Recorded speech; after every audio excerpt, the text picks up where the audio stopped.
Hey guys, how's it going? So today I am going to do a review of a game called Solasta Crown of the Magister. Now, this is a $40 game. It's an indie game. It's the first game that this studio have ever made. It's the first game on Steam. And the game was successfully funded on Kickstarter about 2 years ago for $270,000. So the game was successfully kickstarted and now it's available on Steam. The full release of the game is available on Steam. So I would guesstimate that they probably have been working on this game for around probably 3 years or so at least. So yeah, let us see today if this game is worth $40. This is going to be my first impression review of the game. So I'm going to be playing the game for 2 hours or so. And at the end of the 2 hours, I will tell you what my opinions are of the game, if the game is worth the $40 or not, in my opinion. As always, if you only want to hear what I think about the game and get my final view of the game, simply skip to the last 5 minutes or so of the video. So, one thing that I do like about the game is that you can have the game in a borderless full screen mode. I really like that, since a lot of games actually do not allow you to do that. So that is good points for the game already. So one thing that I have already done is I have already created 4 characters for myself. Now there are pre-generated characters that you can use.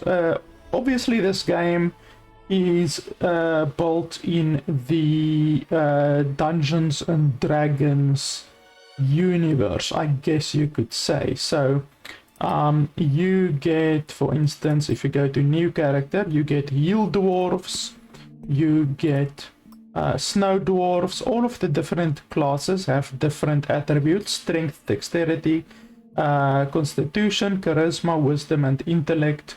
They also can move a certain distance, and they have proficiency bonuses, armor class, stat, initiative, health, and the number of hit dice the characters has earned through advancements, blah blah blah.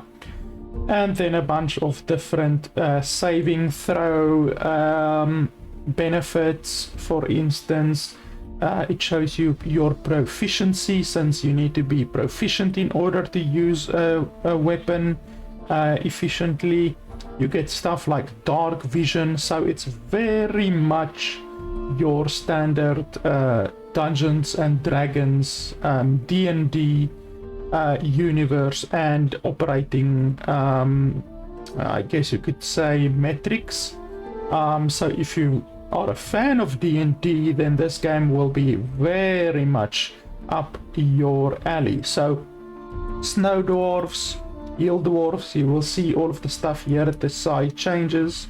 You get male, female, there's half elves, high elves, sylvan elves, which are like wood elves, humans, marsh halflings, and island halflings. So unfortunately there's nothing like orcs or goblins or even the undead classes. Some D&D universes allow you to be a vampire or a skeleton or a ghoul or anything like that, you know.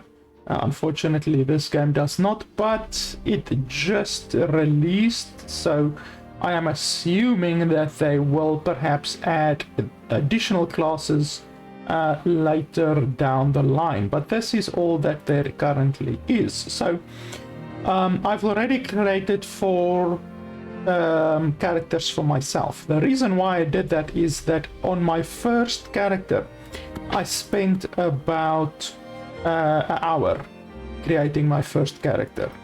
So I do not think that it would have been wise to include that in my initial video. So you choose your character, you go next, you can choose the class. All of the different races can be each of the different classes. So doesn't matter if you're human or a wood elf or halfling or snow dwarf, all of them can be wizards, all of them can be rogues, all of them can be paladins, and so on and so forth. So you choose your race, you choose your class, for instance paladin.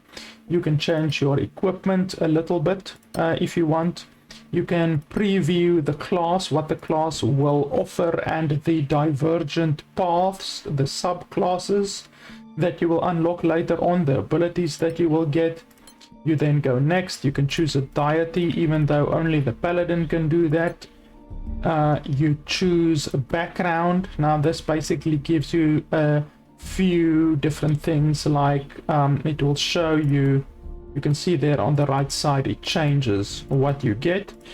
And this also alters your personality flags. So that will alter how you interact with each other between your party, but also NPCs in the game. So then you can choose your personality flags and additional personality flags. And then here at the bottom you get a dominant personality, which is dominated by formal due to the different things that I selected. If you select different things, like this for instance, okay, well, it's still dominated by formal. Let's see if we can't change it to cynicism. Awfulness. Now it is 18 score there, 16 score there, and still 30 score there. So if we change it to there, now it is 30 in slang, for instance. So you get a whole bunch of different stuff, which, to be honest, I don't know what it will change yet. But we will find that out later down the line. So once you've chosen your background, you go next. You can choose ability scores. Now, here we run into the first massive problem that I have with this game. Usually, I mean, I haven't played this game yet. I've only created the character. Usually it takes me a couple of hours to find something in a game that I really don't like. But here, right in the character creator, I have already found a massive problem with the game. Now, let's use this for this roll, for instance. So if you roll, we can take all of these stats here and put them together. I will do that quickly on a calculator. So just 1 second. So here we have 17, 16, 16, 14, 13, and 12. All of that together equals 88. So if you were to assign them like this, you would have 88 stats in total, excluding the bonuses that your class gives you. Like I get 2 from my ancestry and another 1 there from my ancestry. So I have 88 stat points in total. But if you re-roll the dice, you get vastly different variations of stats. So if we take these stats, for instance, and we equip them, then we get a much weaker class. Much weaker. So I will quickly count these together and then I will tell you how much it is. and it is 74. So we went from having a character which has a total stat count of 88 to a character that has a stat count of only 74. So this character is 14 stat points weaker than the previous character, and that is simply due to having a worse roll of the dice. So you can actually have a character that has rolled 7, 7, 7, 7, 7, 7, or you can have a character that has rolled 20, 20, 20, 20, 20, 20. So the 20 character would be amazingly more powerful. So you can literally have a character that has a total of 100 stats if your dice roll is good enough, or you can have a character that has 42 stats in total, which is out of this world ridiculous. Because if you don't know that the dice rolls are varying to that degree, that there's such a massive amount of variance between the characters, that you can have a character that is insanely powerful, like with 100 stats, or you can have the weakest character possible if you get a full 7 rolls with only 42 stats. I mean, that is just ridiculous. That's the first thing that I have a huge issue with. What I would have expected from the system, and the way it is in many other D&D games that I've played before, like Neverwinter and all of those, is that the dices roll, but there is a set amount of stats that you can have. So let's say it is 80. So if you roll, then simply the numbers change, but the amount, the total amount, stays 80.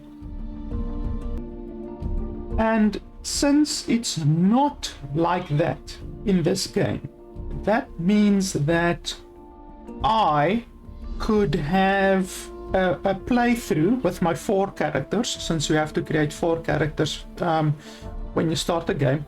I could have 4 characters each with 20, 20, 20, 20, 20. So like just massively powerful characters.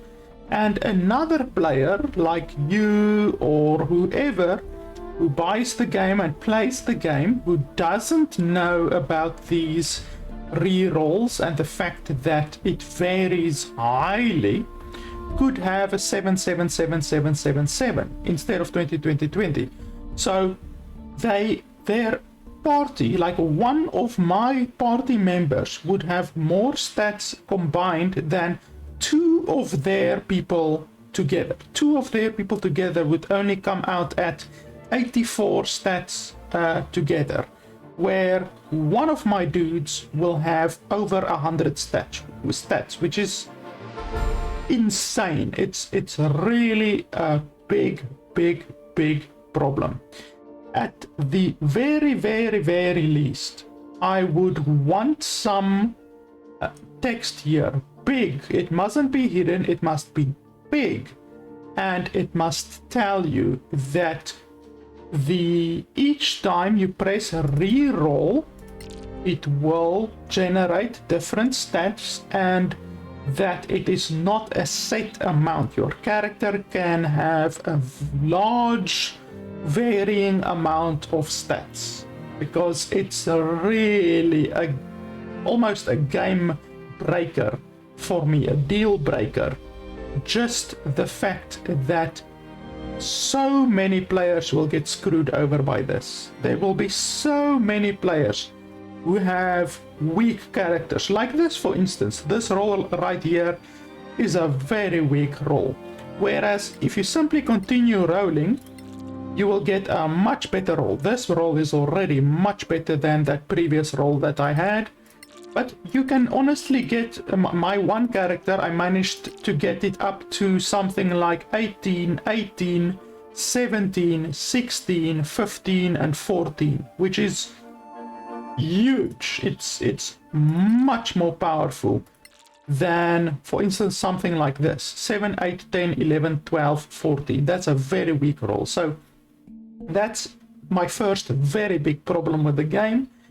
And that rolls over into the fact that when you press on buy points, they only give you 27 points, which is hilarious when you think about the fact that I just showed you that if you roll here, you can get anywhere from 42 points all the way up to 100 and something points. So why the hell would you choose to only get 27 points here? Like literally, if you apply all of these, you will get a very weak character, much weaker than what you can get if you simply roll like this. That's another big problem that I have with the game, because logic would tell you that the amount of points that you get here is equal to the amount of points that you can get here, but that is not at all the situation. So this is my very big first problem with the game, and this is the second smaller but still a pretty damn big problem that I have with the game. So unfortunately, those are already, before we even get out of the character creation stage, already two very big black marks against the game. So let's move on from that. I also do not like this system. It is a convoluted system because I, for instance, would like to invest in history and investigation. Let's say history and investigation is the way that I would want to specialize my character, but they don't allow you to do that. I'm not certain why they don't allow you to do that. They only allow you to choose from these specific skills, so they limit the specific skills that you can invest in. So I really don't like that. I would really like to have freedom when it comes to a D&D game like Neverwinter or Baldur's Gate, anything like that. Freedom is key. You're supposed to have the most amount of freedom possible, and yet in this game they honestly don't give you a lot of freedom when it comes to the skills. Skills are very important, since all of your saving throws and dialogue with other characters and interaction with the environment comes from your skills. And if you can't build the character the way that you want to build the character, then what's the point of playing an RPG? RPG is all about freedom, and unfortunately this character creation system that they have here does not give you a lot of freedom, to be honest. So next up, you choose your languages after having chosen your skills, or chosen the skills that they want you to choose, basically, since you can't choose the skills that you want to choose. Certain classes like Wizard and Paladin, Cleric, I think, can then choose a couple of spells. You move on, and then you get to the character creator. So the other big thing that I don't like about the character creator is that you can't zoom out. So you can't zoom out at all. This is the only view that you have. You can't see the feet, the waist, the hands, nothing like that. You can't zoom in and out at all. this is the only view that you have, so that is really poor. Everything else is pretty good. I don't really have a problem with anything here, except that there is quite a lot of clipping. So perhaps not on this character, but I think it was the archer, what's the name? I can't even go back to class now. That's another thing that I don't like. You can't jump between these stages. Like, I can't go back to selecting a different deity or a class. I have to literally go previous like that. That's really irritating. So that's a third thing that I really don't like about the game. But I think it was the clerical or something like that. I can't remember. But when you increase the physique, then there's some serious clipping around the arms. Literally, you see the flesh of the character coming through the armor, even though I don't see any clipping on the paladin in particular. But yeah, on the other classes there is definitely clipping. And the other thing that I don't like about this is the fact that the males hair choices are severely lacking. They basically have exactly the same hair types as the female characters do. So, I mean, look at that. That's a female hairstyle. That's a female hairstyle. That, I guess, is a male hairstyle, even though it has a bloody braid at the back. That's male, male. That's arguably female. That's male, I guess. Male. That's female. That's unisex. That's a little bit female, to be honest. Male, female, male, and another female one. So you get the idea. They simply used exactly the same female hair choices for the males. So that's pretty lazy from them, to be honest. They really could have done a lot better, to be honest, with their hair. But otherwise, the character creator is absolutely fine. I don't really have any other huge issues with the character creator, even though the amount of spaces that you can select in the family name and in the first name is very small. You would think that this would be enough for a first name and a family name, but if you want to call yourself, like for instance, if you want to make your family name Liechtenstein, simply that, Liechtenstein. Liechtenstein does not fit in here. So this is not enough characters for Liechtenstein, and you can't select any more. So that's 3, 6, 9, 12, 15. So there, or 14. They limited the amount of characters that you can have in your first name and last name to 14, which is not a lot at all. Like I said, Liechtenstein can't even fit in here, and Liechtenstein isn't a far-fetched, outlandish family name at all. So never mind any of the other much longer family names that you got in the Middle Ages. So yeah, that's another problem that I have with the character creator, the fact that they limited the first name and the family name to only 14 characters. That's once again limiting your freedom, which I do not like in a RPG at all. RPGs should give you all of the possible freedom that you could possibly want for. So with that being said, we went through the entire character creator. I spent about an hour creating my first character, and then about 20 minutes creating all of my other characters, since after that first hour I had a pretty good grasp of what I wanted. So here's what I created. I created a ranged ranger, a stealth rogue, a spellcasting damaging wizard. So it's not like a healing wizard at all. It's a damaging wizard, since the wizard can actually cast a few healing spells.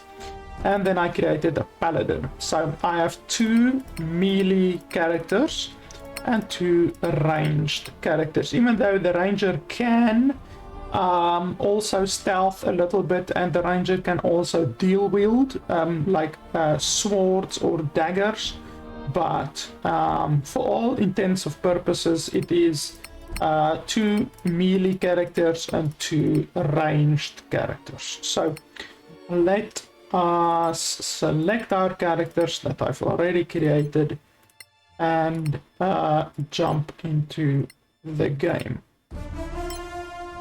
So this is going to be my party, and we will say start game. So to give you a little bit of an idea what the game is really based around, or what the real I guess design intention was with the game, is community created campaigns. So there is only one campaign that the developers have made. I'm not sure how long the campaign is, I'm not sure what the campaign involves, but this is the only campaign that the game has. Or you can go onto the Steam Workshop and download some user campaigns. So the game does have a dungeon maker, you can see it over here, and you or anyone else can create a dungeon, create various different NPCs, various different quests. I think you can create armors, you can create effects, a whole bunch of different stuff. You can basically create your own D&D campaign. You can put as much effort into that D&D campaign as you possibly want. So that is the true, I guess you could say, meaning of the game. It is to play mostly user created campaigns. There's only a single dev campaign. They might add more later, but that's not really the purpose. The purpose is to create a very robust campaign and play it with friends and the community and stuff like that. So there are plenty of campaigns that you can download, or you can create yourself on the Steam Workshop, and I guess you could also find them on other places like Nexus Mods or places like that. So for this video we are obviously going to play the Crown of the Magister, which is the dev made campaign. So we will select that one, and now I have to select my people again, and then you can also select the difficulty. We are going with authentic mode. That should be perfectly fine for this review. So yeah, let's jump into the game. Adjust the brightness.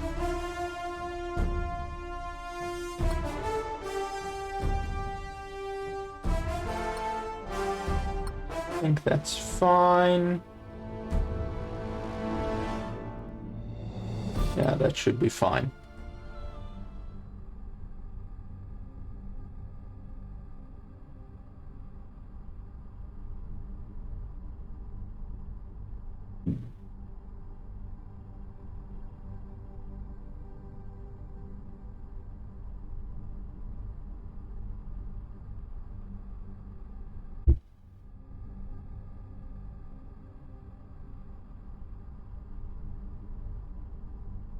So the loading time is taking quite a while, but I'm leaving this in the video obviously so that you can see that the game's loading times are either good or bad. So far it's pretty bad, but maybe, hopefully, only this first loading screen will be that long.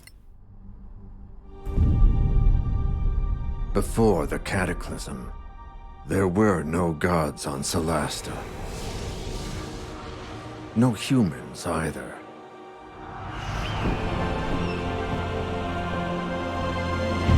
Then, the rift opened. Some say it was a magical accident, or the work of an evil god. No one knows for sure. The Cataclysm destroyed the old High Elf Empire. Manicalan, they called it, and twisted the land beyond recognition. Now, only the brave and the foolish go there, in search of ancient treasures. But something is happening deep in those Badlands. Whatever it is, it can't be good.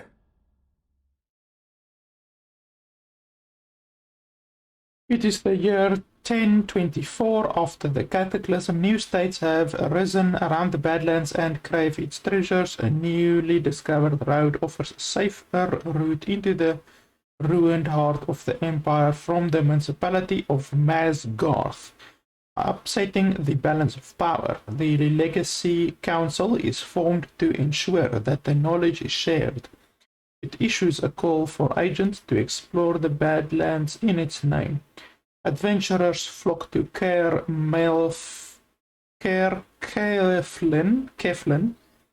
the principality's capital and the home of the council. Four strangers meet in the graveyard's cask close to the council chambers. I hope that there's not going to be a lot of reading in this thing. I would hope that there will be voiced lines. Is this the place for the Legacy Council job? Hope I'm not too late. Ran into a bit of trouble on the way here. Sit. Relax. Perhaps you'd enjoy a pint of this obnoxious ale. If you're here for the council job, get in line. Though if this Lord Karen doesn't show up soon, I may go looking for him. Another round, barkeeper. 4 of your finest flagons of donkey piss, please. Looks like you've been waiting here a while. Indeed. You mentioned something about some trouble. Would you care to elaborate? Well, I was making my way here when 3 bandits leapt from the bushes with crossbows. They dragged me off to some decrepit prison and tossed me in a filthy cell that smelled of rat piss. Don't know what was holding the place up.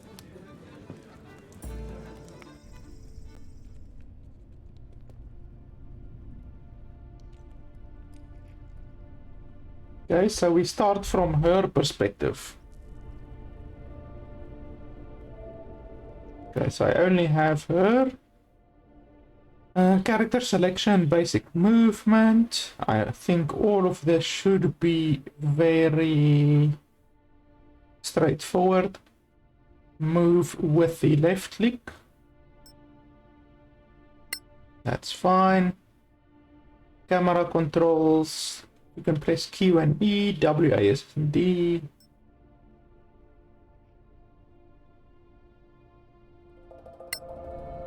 You can also move in.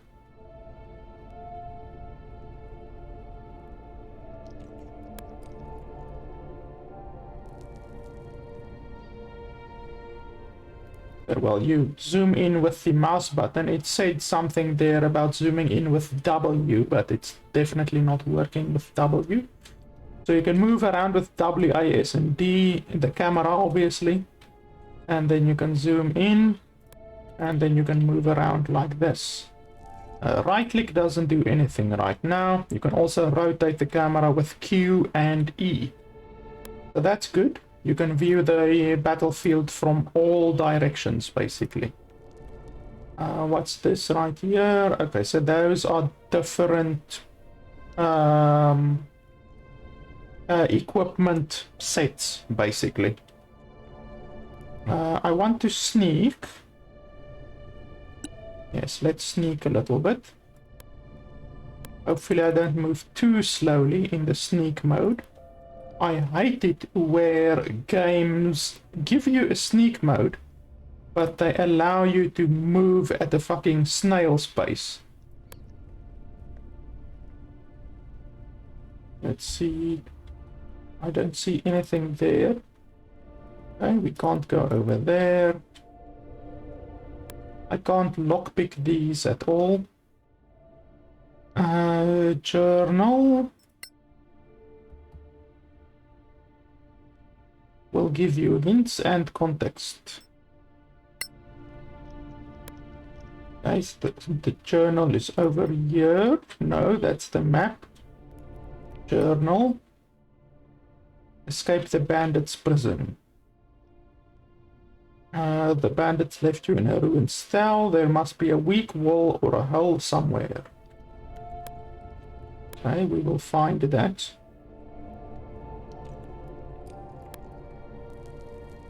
I can't remember what this character's stats are, but I did make my... let's see, you can get a better view. Character will automatically kneel or crawl. Double click the character's portrait, well, blah blah blah, center on the character. So I did make my entire group be able to deal with different situations. So basically this game is your general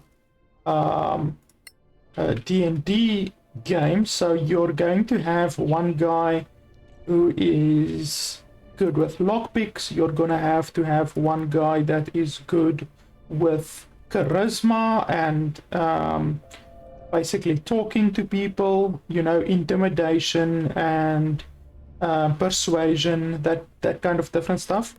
And you're gonna have to have one guy that is good with magic and another guy who is good with disarming traps, you know, all of that kind of different stuff. So that is absolutely how I made my party, how I did my party setup. When all four of my people are together, I am absolutely going to be able to deal with just about every different type of situation, basically.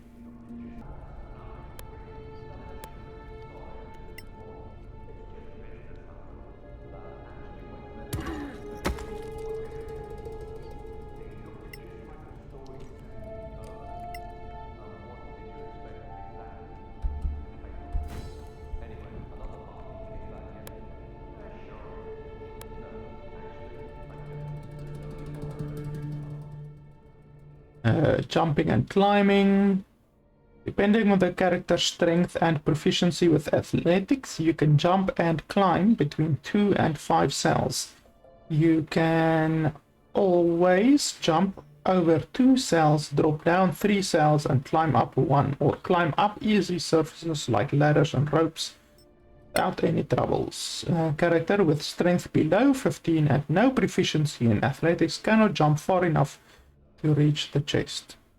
A fighter with 15 to 20 strength can jump across 3 cells, so can a character with 11 to 14 plus proficiency in athletics. So if you have a lot of strength, you can jump 3 cells, or you need to have the athletics proficiency and 14 to 11 strength. In general, the critical path is always open to characters without superior physical abilities. However, optional loot is sometimes harder to reach. Don't give up, though. You may find another way to get this chest. Well, I can't remember what my specific stats are. How do I see? Okay, I press I. So yeah, this guy's dexterity is massive. As soon as I get a bow or a crossbow in my hands, I'm just going to decimate people, because 20 dexterity is the most bloody dexterity that you can get. But unfortunately my strength is only 12, so unfortunately they chose my ranger character to go through this gauntlet, I guess you could say, instead of my strength character. I think I have 2 characters with more than 15 strength, so unfortunately I'm maybe going to lose out on that one. But let's see, if I think I do have athletics. Where do I see that? Yes, athletics 3, so I should be able to jump across because I have 12 strength. So let's see. Oh yes, I can. Okay, but I had a failure, so what does that do? I roll a strength athletics check and it's a failure. So what does that mean? I didn't take any damage. I wonder what happens if you fail. Like, I'm clicking on the failure notification, but it's not telling me anything. But okay, and anyway, I managed to make it across. Otherwise I would have had to go over there and then go over there or something, you know, so it's a longer path. But okay, fortunately I managed to do it with athletics and I get a potion. No path to destination. Oh, okay, so you could have then just basically gone around and then pushed that thing in here and then gotten the chest that way. So basically no matter what, you can still get the chest basically. I failed another athletics check, but nothing happened seemingly. I wonder what's the use of failing the checks. Okay, now we're gonna jump on here or push it over. Okay, yes, push it over. I thought we might climb on top of it and then like move over it or something and jump from it, but okay.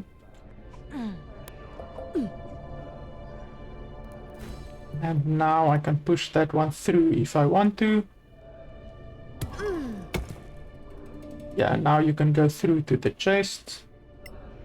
So having not a lot of strength doesn't really change anything in this specific scenario.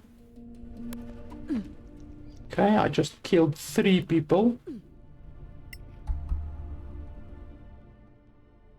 Looting and inventory management, you have weight. So be wary of your weight limit as it slows you down a lot. Equipment and light sources must be placed in the appropriate slots before they can be used. Stackable items, that's fine. Drag and drop the stack onto an empty cell while holding shift.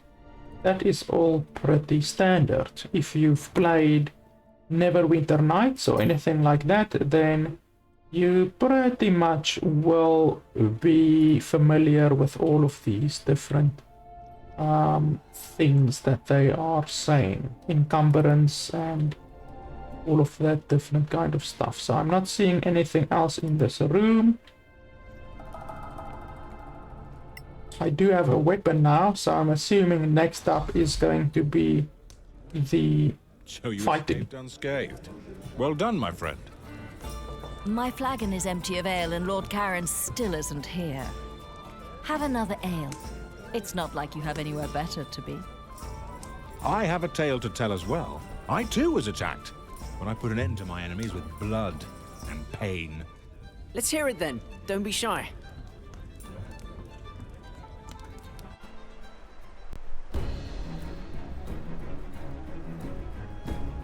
Yeah, so here comes the combat.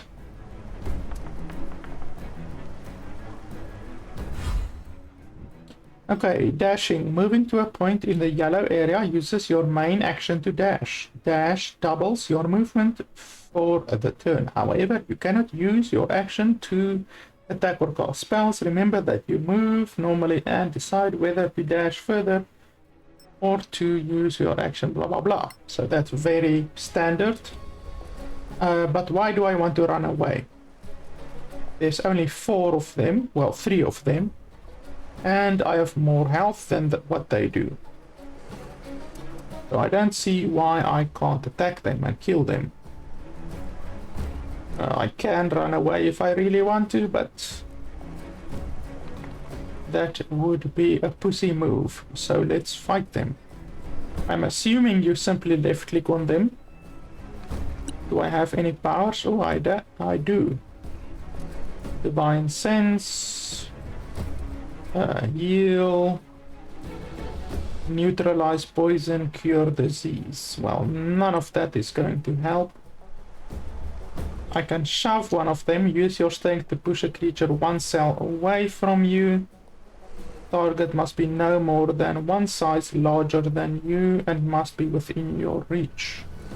Well, now I'm just gonna attack them, I think. Yeah, let's attack them. Death claims you. Dead.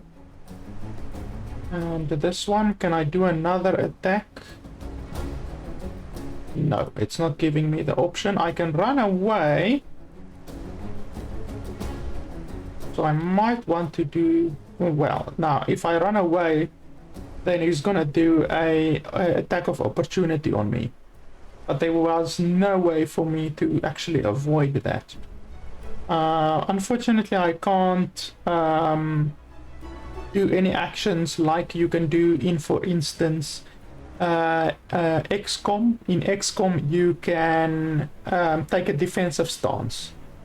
But I guess in this game you can't take a defensive stance of any kind. Where's the other wolf, by the way? Oh, the other wolf is over there. So the other wolf is gonna get me from that side. So let me move over here. Behind him. And that should be fine. Yeah, just like that.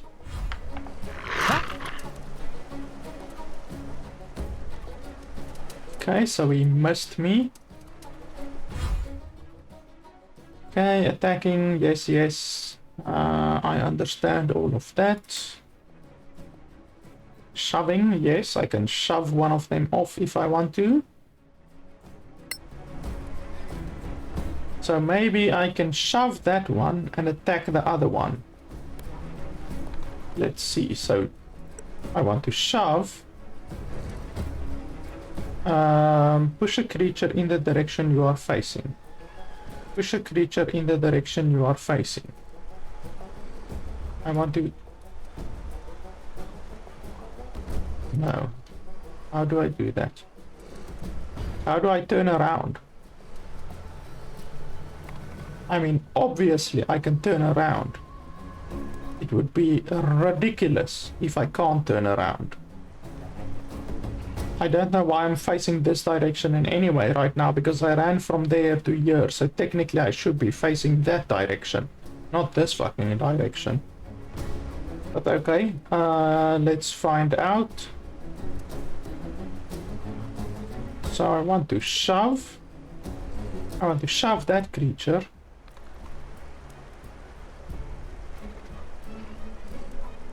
I don't understand what's the difference between this one and this one. Okay, shove that one. There we go, and I can't attack, so that's useless. Why can't you use a special action and attack? I mean, it's not an attack, it's a special action. I don't understand that, but okay. Another miss, that's good. Dodging, yes, yes, I understand that. My character is extremely dodgy, actually. I have a dexterity of 16, so my dexterity is as much as my strength, and my conditioning is quite a lot as well, so I should actually have a very difficult time being hit, and when I am hit, I can then take a lot of punishment, thanks to my conditioning. A victory fit for a song. Okay, well that was easy. Push the rock. I'm assuming the rock will be over here somewhere. Unfortunately, the little wolves didn't drop anything for me to loot. I do have to say, the game looks pretty. The game looks really pretty. This is like... What's that other game that recently... Well, it didn't release, it's in early access. Is it Baldur's Gate that I'm thinking of? Baldur's Gate 3, I think. That game has very pretty graphics, and this graphics are actually also very good. I mean, look at that, it's quite good. I have to say, I am impressed. Such a good looking game from an indie dev. It's pretty good. Even though they did, like I say, have fucking $250,000 to make the game. To avoid an attack of opportunity, you can use the disengage action for the rest of your turn, blah blah blah. Disengage uses your main action though, so you won't be able to attack or dash. Well, I don't want to disengage, I want to attack.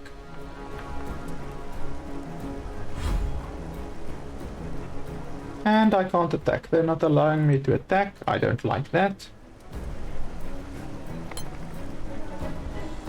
And now I'm supposed to run over there, I'm assuming.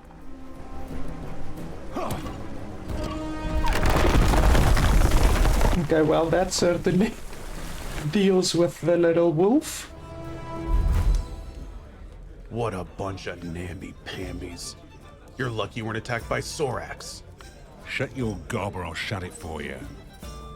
The Badlands are thick with them, shape-shifting bastards. Go easy on him. He's just a harmless old drunk. Probably saw lizard folk or dragonborn or something. You think I don't know the I wonder why my spines rogue sounds like a man. You've never seen anything like it. Not lizard folk, not troglodyte, not dragonborn, I'm telling you. No one believes in Sorax anymore. Except the Church of Enar, of course. There's a Sorak under every bed if you believe them. Easy now. Don't mock people for their faith. Read them books. Sorax are masters of deception, infiltration. Anyone here could be a Sorak. You'd never know. Oh, come on. Huh, you'll see. So anyway, Sorax might be legend, but orcs are quite real, and not just in the Badlands. I stumbled across a secret settlement right here in the Principality. That is preposterous. I traveled here from the east and left the main Just like that, that is preposterous. by traversing the hills. The views were magnificent, but I should have kept my eye on the path, because it gave way beneath my feet, plunging me into Stygian darkness. Well, the subtitles said gloomy darkness, not Stygian darkness. So the subtitles don't really match up with the dialogue. Lighting and light sources. In Solasta, you will explore dark, deep places. Without natural light sources, it makes exploration harder and combat harder, especially for characters without dark vision. Well, fortunately, all of my characters have dark vision. You can equip torches and cast light spells to reveal your environment for your whole group. You can light flammable items like torches on holders by interacting with them while holding a torch, or by casting a flame spell on them like cantrip firebolts. Okay, well, I'm pretty certain all of my characters have dark sense or what the hell ever. Where would I see that even? Skills? No, where? I do kind of distinctly remember all of my dudes having the dark sense, whatever ability. But now I can't even see where it will be. Dark vision, there we go, dark vision. So yeah, all of my characters have dark vision. So light isn't really gonna be a problem. This is my wizard, by the way. I think I called her Wanda Firefingers. Well, I don't see anything around here. For some reason, I'm a little bit damaged. 9 health, and I only have 3 health remaining. Light your way. Now, do I really fucking have to light the way? That's irritating.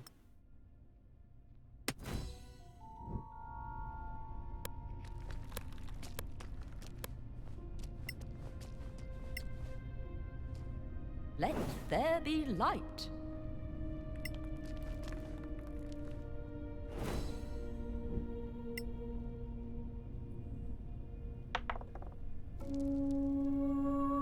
What a peculiar style of art. Clearly the work of some savage hand. Well, that sucks. That's literally my... dude, my... history dude. Let's see if we can't load the autosave and see if we can't get a different result. Because that's like... I'm pretty sure that's literally my history dude. And she just failed a history check. Like a skill roll for history. So I want to see, can you actually get that history check done? Okay, equip that. Efficiencies, history, where is it?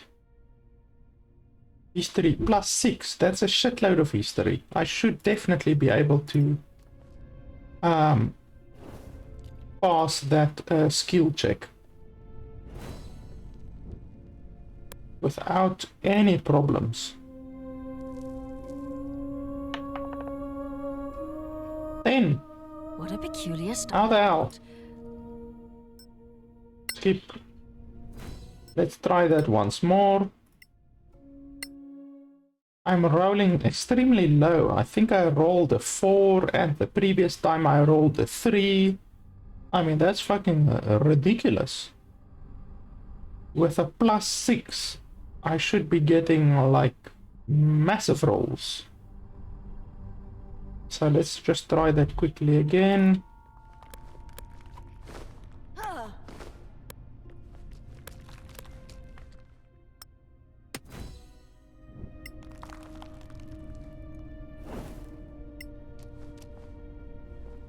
Let there be. Let's save. Let's see how fast the saving is. Okay, well, the saving seems to be instant. That's good. There's no loading screen or anything like that. 1. How the hell do you roll a 1? Skip that shit and let's try 1 last time.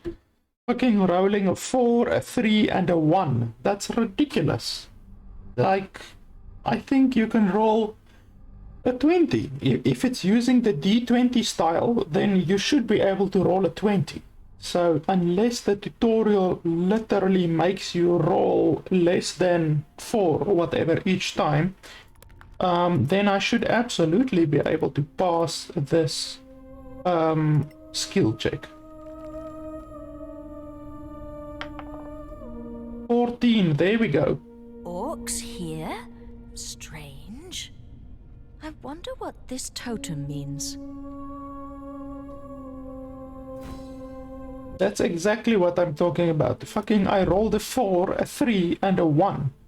The chances of that happening on a D20 is extremely low. Like, I got extremely unlucky there with those rolls. I don't think I even got anything out of that. I mean, I don't see any experience that I got or anything like that, so I guess that was a pretty pointless exercise. Despite actually winning the skill check there.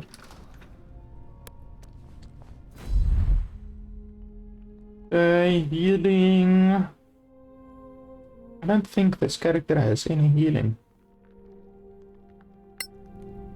I can cast spells. No free hand. Okay, so I need a free hand. There we go. Cast a spell. Not too sure if I have any healing. Damage.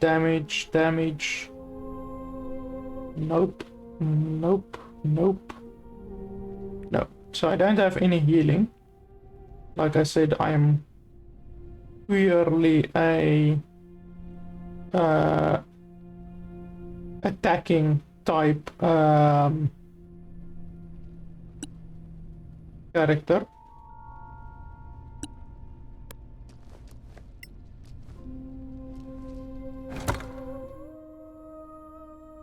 I take all. I got my potion that they probably will make me drink now.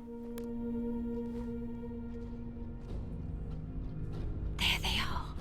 Discretion is clearly the better part of valor in this instance. I want to fight them.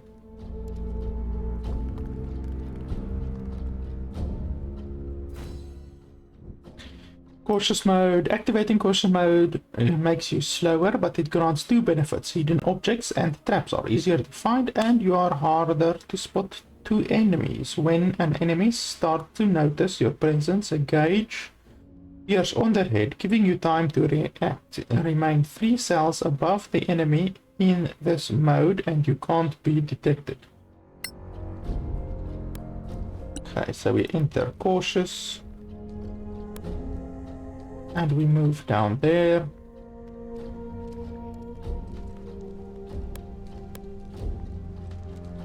I want to fight those bastards, even though since it shows unknown on all of them, they probably have a lot of health, and you're probably not meant to be able to even fight them.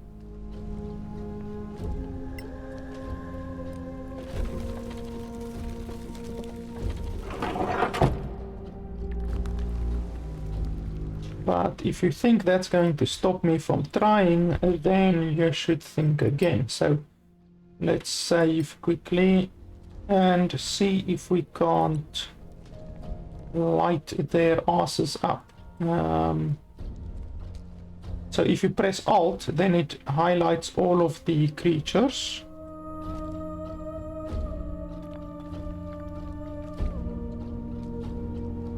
So let's see.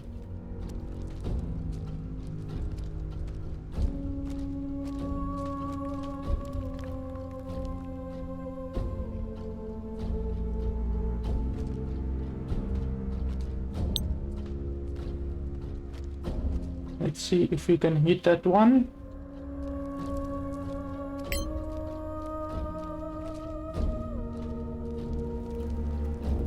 Oh, okay, so the tutorial does not allow you to attack them at all.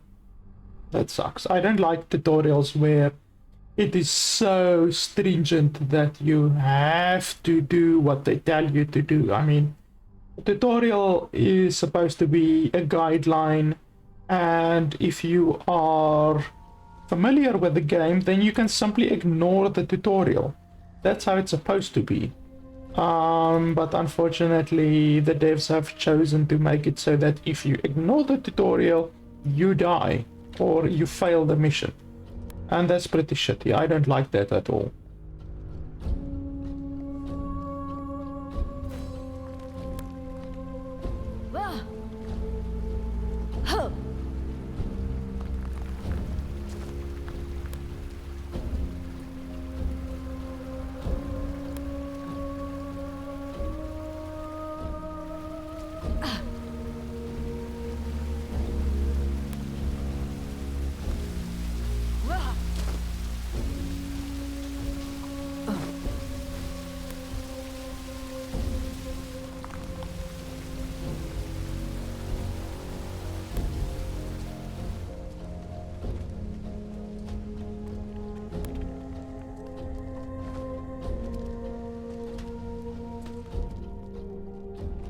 No other means of egress is apparent. Fine. I shall wait until they go. These creatures do hunt, right? Take a long rest. To recover hit points, special abilities, and spells, you must take a long rest. To do so, you need to gather your party. Okay, there's a spelling mistake there, or a grammar mistake. Around a safe place and have 1 ration of food per party. Safe places are represented by a campfire. They are also shown on the location map. Preparing spells. Many spellcasters know more spells than they can recall at a given time. Prepared spells represent those a character can use by spending spell slots. Check your heroes' lists of known spells and choose which ones you want to prepare. Spells that are not prepared cannot be cast. Well, that's some bullshit. Many characters know more spells than they can prepare, so choose carefully for the given situation. That is some bullshit. I don't like that at all. So what should I do now? I take a long rest and then I prepare my spells, or what? When the rest is complete, recover all hit points and half your dice, a maximum. Upon rest completion, you will recover these features, spell slots, your character's actions after the rest is complete. Okay, well, I can't do anything, select anything, nothing like that. So let's just have a look here. Okay, so those are my spell slots too. So I guess I'm already full.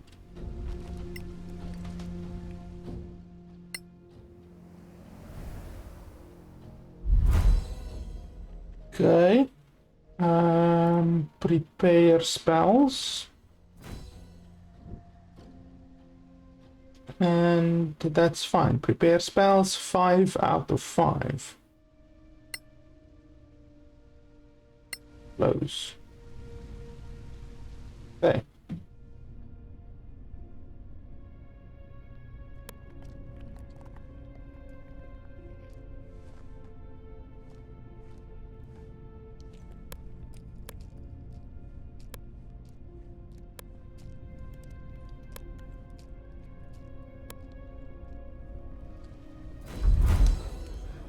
I would have slaughtered every one of those green-skinned... Yes, I would also have. Have a very distinctive stink. I'm beginning to think Lord Karen might be a mythical creature. We've all told a tale of our travels here. All but one of us. Yes, but I have a good reason for that. It's none of your bloody business. We can't take up arms together if we don't trust each other. Fine. You want to know the truth? I stopped on the way here to visit an old friend of mine, and discovered he was up to his eyeballs in debt with a loan shark. Oh, that's not good. Indeed. He put up a family heirloom as collateral and wanted me to reacquire it, because you see, I can be quite stealthy when necessary. The mouth movements are very odd.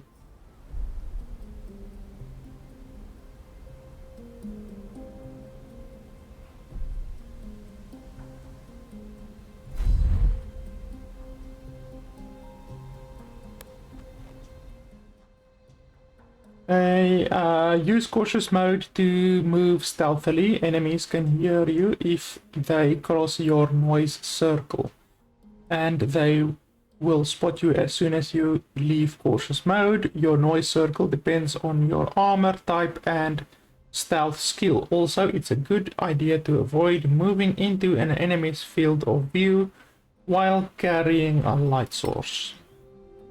Remain in cautious mode for the whole duration of this mission. You must make a stealth check if you attempt an object interaction while within hearing range of an enemy, such as opening a door or a chest or even pickpocketing, and you need to remain undetected only if you succeed. You will remain undetected Cautious mode allows you to find and follow tracks.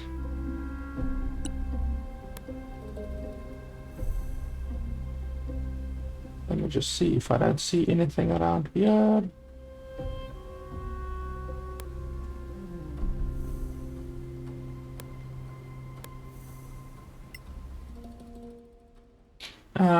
Right click and drag to rotate the camera view. You can also blah blah blah and blah blah blah. Yes, well, I'm aware of that. Thank you very much. Liam, always thoughtful.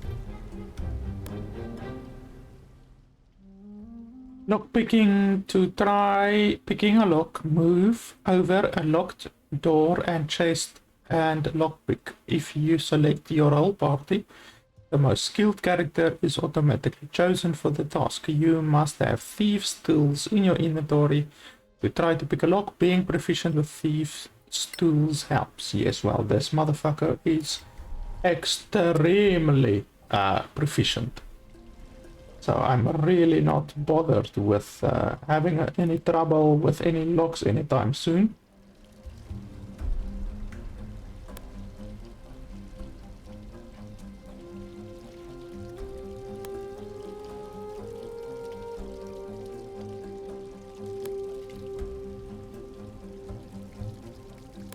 So can I fight that dude or what? Oh well, they said that if I am seen, then I lose, so I guess I can't fight him, even though I don't like that. I would much prefer fighting. Even with a stealth character, stealth combat is really fun in most games. Another 23. And I only needed to roll 12, so I destroyed that door.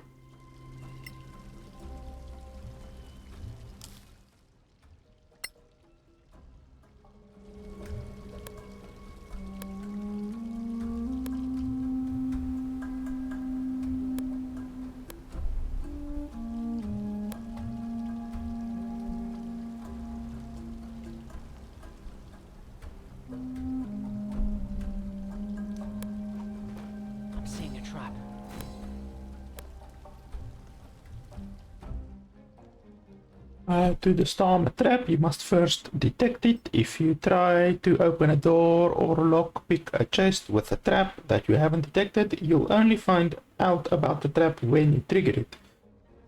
Blah blah blah, thieves' tools, blah blah blah. Some traps can only be disarmed by triggering them. If you fail to disarm a trap, you may trigger it or lock it or simply need to try again.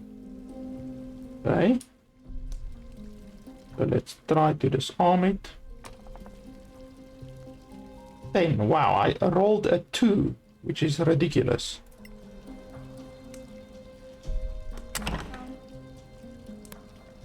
Hold it, a trap. Okay, let's quickly save.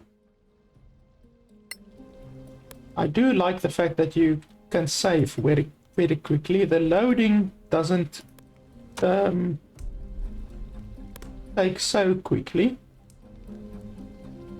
but otherwise it's not too bad.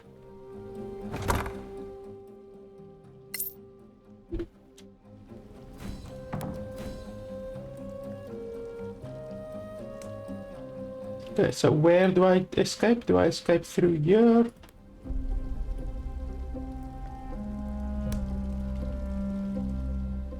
There you are, you filthy crook! You? What? You're drunk. Get out of here before I kill you. Think you scare me? Not anymore. A grave mistake. Liam, what are you doing here? I told you I'd take care of it.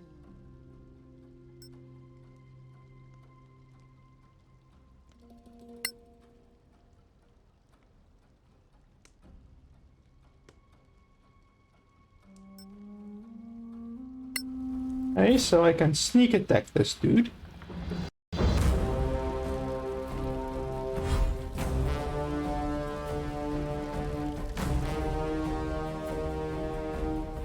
But he's going to see me. So how am I going to be able to sneak attack him if he's gonna see me?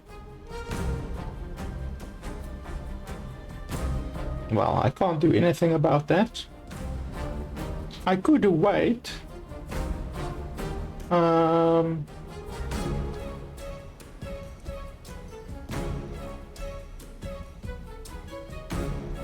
Yeah, no, I can't wait, can I? Oh, yes, I can. Okay, so ready.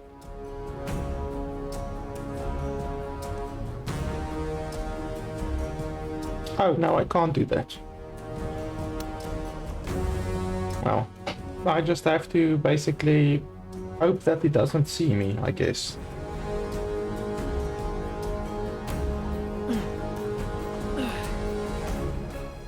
Yeah, he detected me.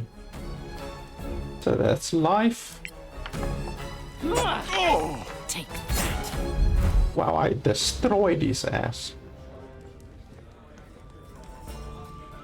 Are you four here to see Lord Karen?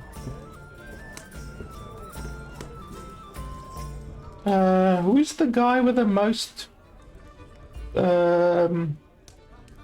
I forgot. I think it might be the paladin, but they're not even giving the paladin an option here. So I don't know. I guess this one won't really make a difference. Well, we're not here to drink ourselves to death. Well, thank you for making that clear. Well, if you're here for Lord Karen of the Legacy Council, that would be me.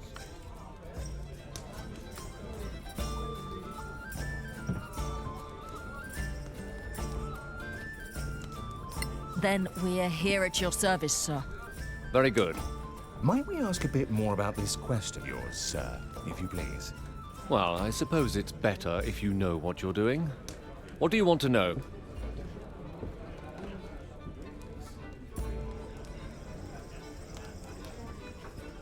We hear this is a mission for the Council, but what is it exactly? Dear Mareike, you don't know? I'll try to make it simple, but you know, politics. The Council includes representatives of the most powerful and influential... You can see her hair clipping through, or her head clipping through the back of her hair, which is not very cool. That's quite a big immersion breaker. But like I said already, the game has some clipping issues with a bunch of different armors that I noticed already in the character creator. So that's definitely one thing that the devs have to work on. What are the Badlands, really? Simply put, they are a monster-ridden, chaotic wasteland that used to be the elven empire called Maniculum. It was destroyed about 1,000 years ago by the Great Cataclysm. Now, only ruins remain, full of forgotten knowledge, riches, and dangers.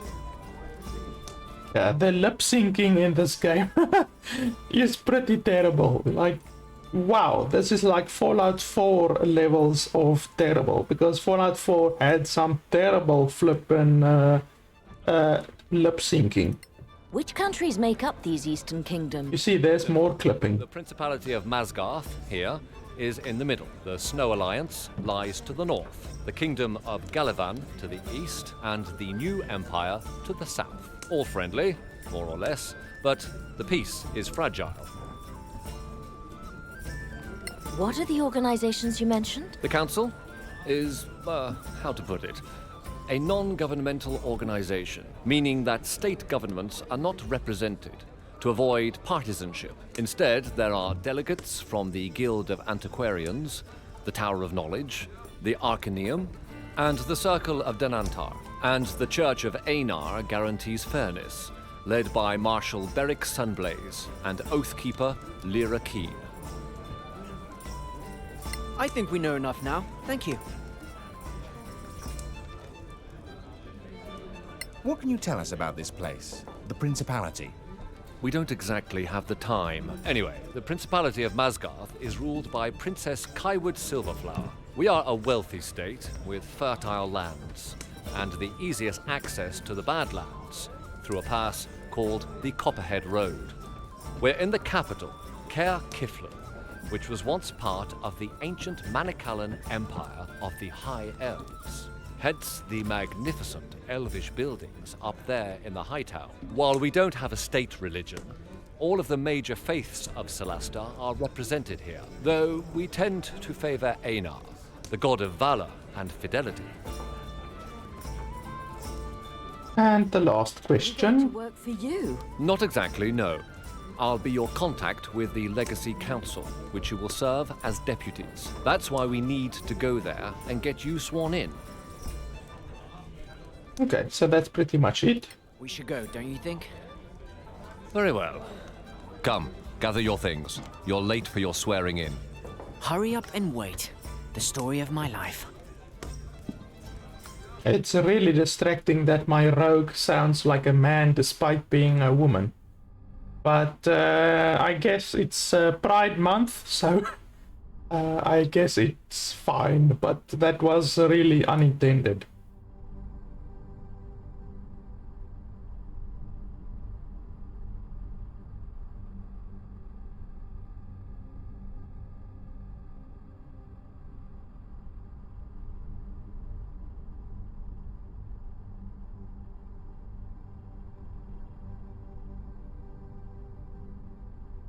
Once again, the load times aren't extremely quick. I mean, this one was about 15 to 20 seconds.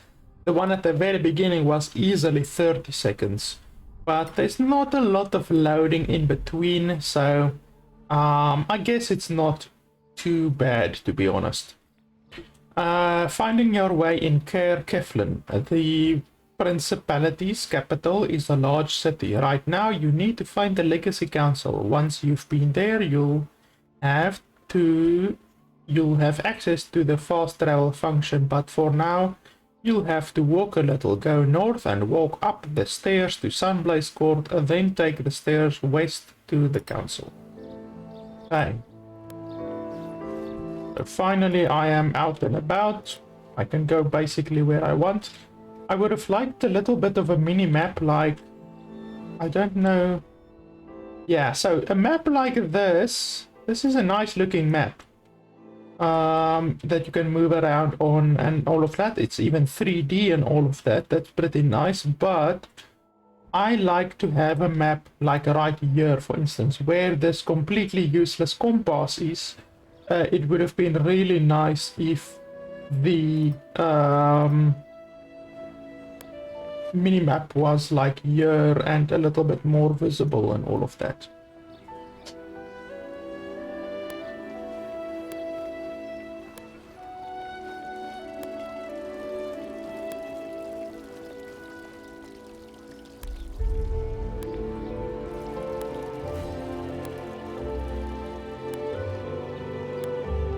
So I'm just running around pressing Alt every now and then, since Alt highlights any objects or anything like that that I can maybe interact with. Perhaps we will find a little bit of loot or something like that whilst running around. I just want to confirm which one of my guys is the talker. So 16. Yeah, so it's definitely the paladin that is the talker, and he has +5 to intimidation and +5 to persuasion. So that will help considerably. So whenever we get into any situation where we need our lips to do the talking instead of our swords, then the paladin will be the man.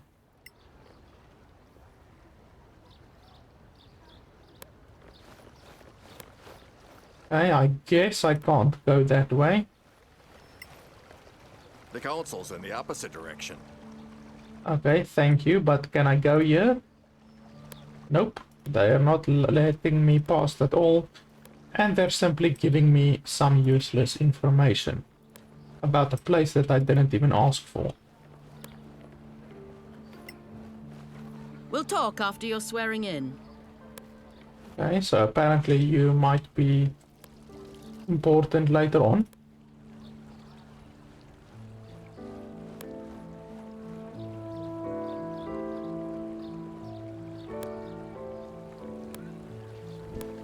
This place is magnificent.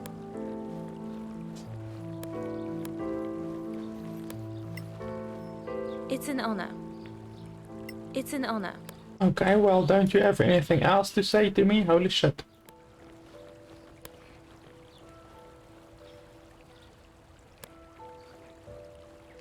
So I guess that's where I need to be sworn in.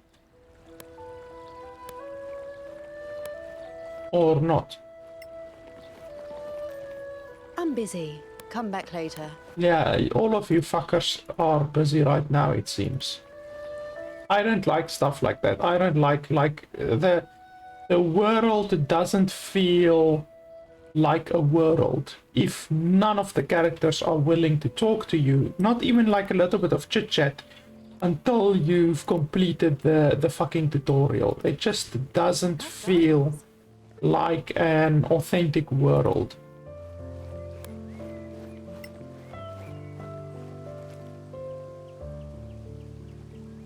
Wow, why did it become night all of a sudden? Oh, it's because I sat on that bench. I simply clicked on the bench and now it's night.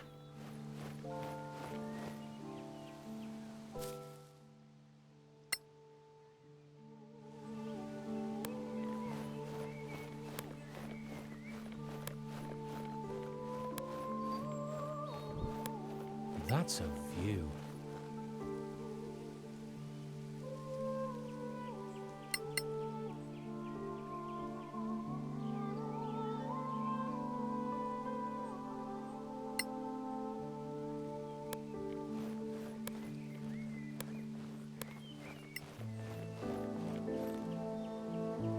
Sun on your face, travelers. Balance and harmony, Chaplain.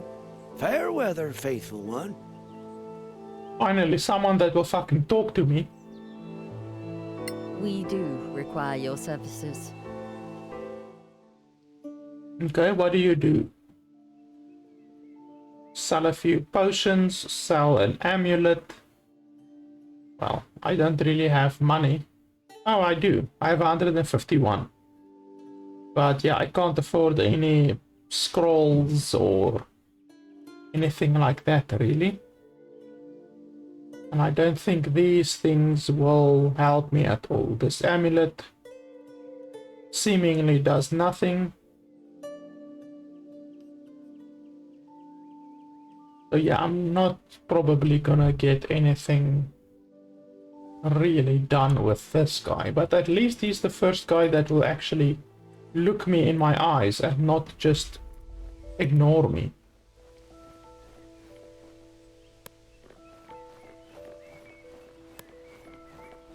One thing that I don't like is the fact that you can't move the camera around whilst pressing Alt. So Alt is obviously, like I said, the key that you need to press in order to highlight any interactable objects.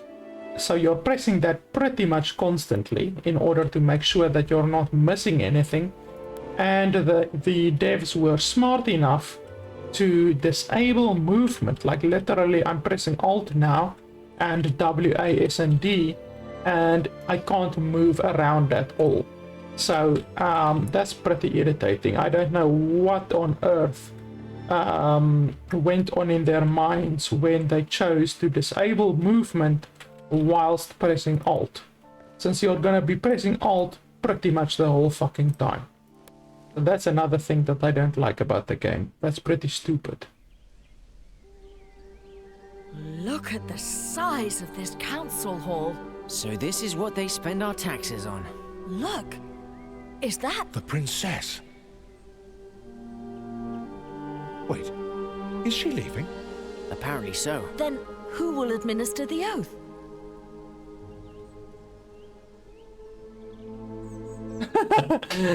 The maid who empties her chamber pot. The maid who empties her chamber pot. No, we're not as important as that. Perhaps a stable boy. You thought it would be the princess? If she rules the whole principality, who's more important? Lady Keen, the council's oathkeeper, is trusted by all. Lord Karen, Yes, milady. are these your new deputies? They are, milady. My name is Lyra Keen, Oathkeeper of the Council. Quiet, everyone. And I will be administering your vows. Once sworn in, you will carry the authority of the Council wherever you go. Your every action will reflect upon the Council's reputation. Remember that. Always. Now, please, raise your right hands. Do you, each and all, solemnly swear your lives and allegiance to this Council, and promise to carry forth our mission to protect our alliance from any who would threaten the common good? I swear. Excellent. Lord Karen will enter your name into the Council's register. Thank you for your service. Congratulations, deputies. Wait, that's it?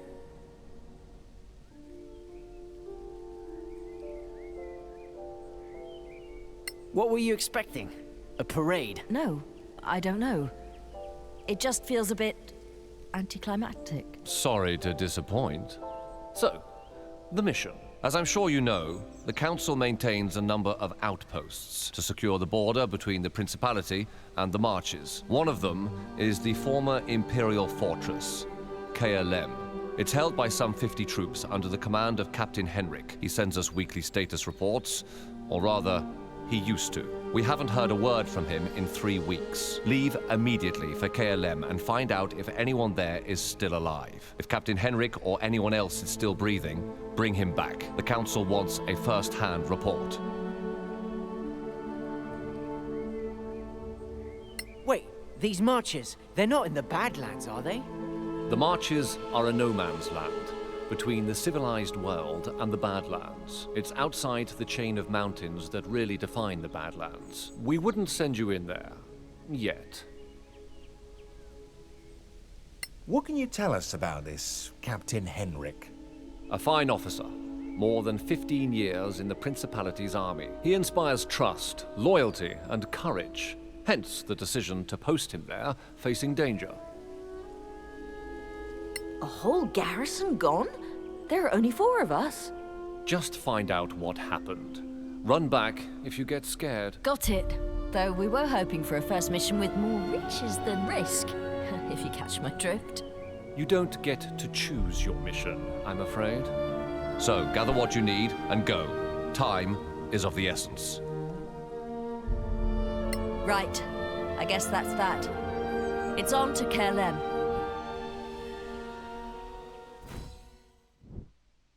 Faction relations. The 5 council factions have representatives in Kirkifland. They can sell you equipment, spells, and many other things. Better relationships, better prices. However, these factions are in competition with each other, which means you can't please them all. Various sub-quests will give you opportunities to increase your relationships with one faction or another. Keep an eye out on the faction section of the blah blah blah. Location map. You can use it to fast travel, blah blah blah. For now, you can use your fast travel to return to the Gravekeeper's Cask, which is, I think, the bar where we were initially. Why did Ulrich get 50 XP, Bolt 300, Wanda 300, and Lurk 250? That doesn't make a lot of sense.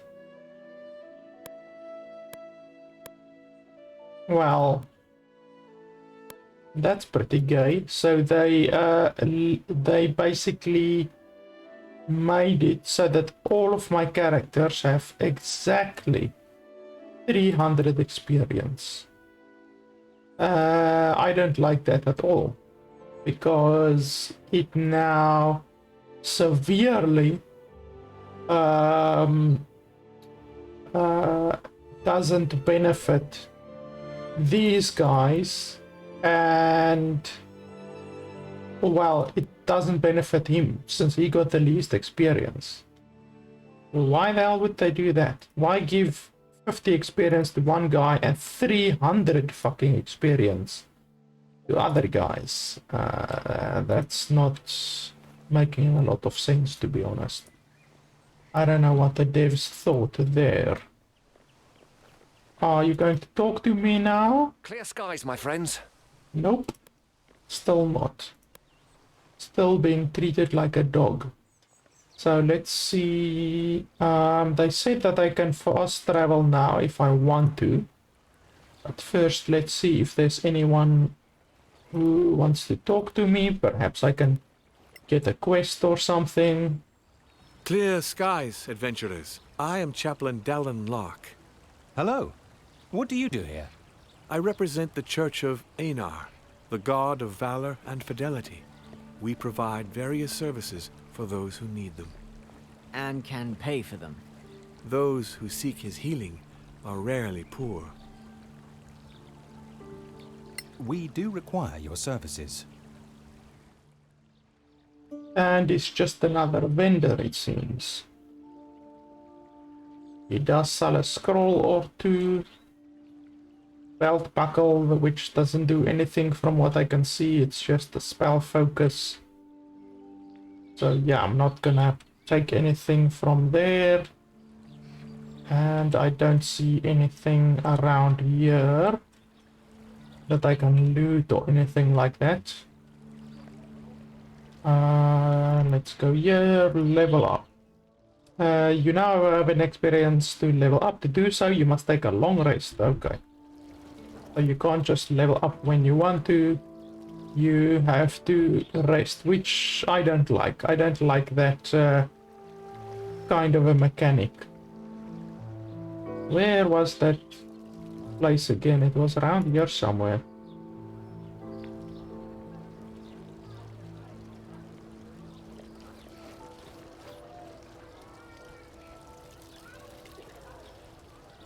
Let's see, map.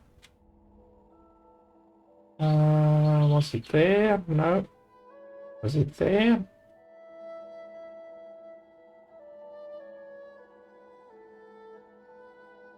Oh, let's go over there.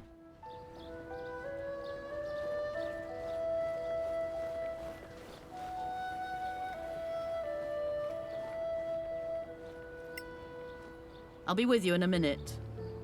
You said that you will talk to me after I got sworn in. You said that a little bit earlier. Now you don't want to talk to me. Okay, so where? Oh, over there. Just over here.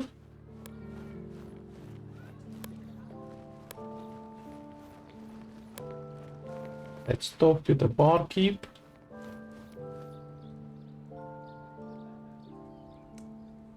Hello, adventurers. What can I offer you? Tell us about your tavern. The inn? Well, it's not that old, but somehow it feels like it's been here forever. Well, you can meet all kinds of people here, that's the good thing. An old scavenger, a diplomat from the council, a knight, a lord, a beggar. We also have rooms to rent by the night. Why the name Gravekeep's Cask? Well, it's very old, from imperial times. Perhaps a historian would know, but I don't.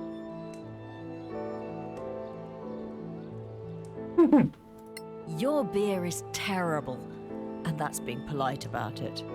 What? What? I've never had any complaints about the beer before. Maybe your palate is not refined enough. We should go. So what, do I need to get a room from him or what? Can't I do anything else right now? I guess not. Go get killed in the Badlands. Hello, adventurers. What can I offer you? We'd like to stay for the night. Sure. Just walk up to the suite and settle in. A suite?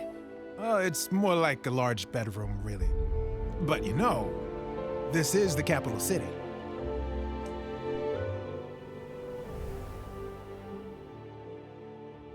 Okay, now I can level up. You have recovered health, spell slots, and let's level up.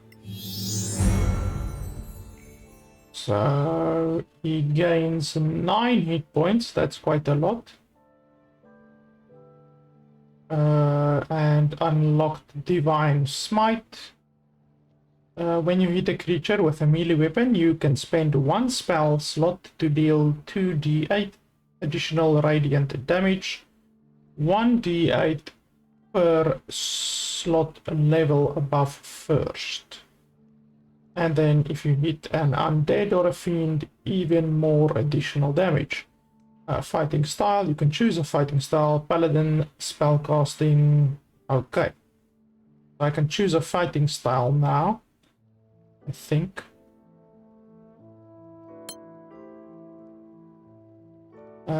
Some characters, classes allow the selection of a fighting style. This fighting style grants you specific advantages to using combat techniques and equipment. Some character classes are granted a secondary fighting style at higher levels. So, I basically made this guy my tank. So I'm gonna make him a tank instead of doing something like dueling, where when you are wielding a weapon in one hand and no other weapons, you gain +2 damage to rolls with that weapon.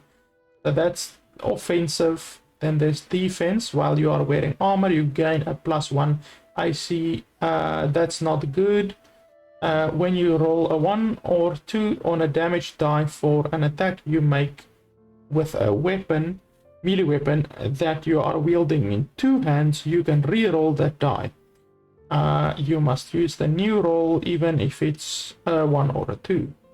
This weapon must have 2 hands or versatile property for you to benefit this.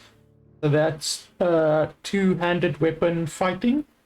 And then when a creature that you can see attacks a target other than you, that is within 5 feet of you, you can use your reaction to impose a disadvantage on the attack roll. You must be wielding a shield, so that's very good. As a shield wearing dude, that's gonna be very good as long as you keep him close to your other party members. So I'm gonna need to remember that I shouldn't storm in with this guy. I should basically keep this guy close to my other dudes. Otherwise that will basically not benefit my party. Okay, blah blah blah. Ranger spell casting.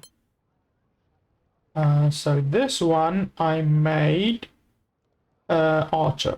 So I'm gonna take archery. You gain a +2 bonus to attack rolls with ranged weapons. That's good. And then I can choose 2 spells. Cure wounds, that will actually be nice since I don't have a lot of healing right now. And then animal friendship, I guess I can do that. How long does it last? 24 hours. That's not too bad. Creates 10 berries infused with magic. Eating a berry restores 1 hit point and provides sustenance for a long rest. It's not too bad.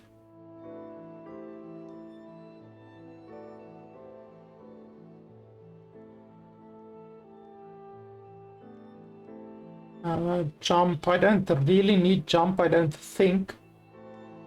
So it's either between animal friendship or good berry. Wisdom. I do have a lot of wisdom.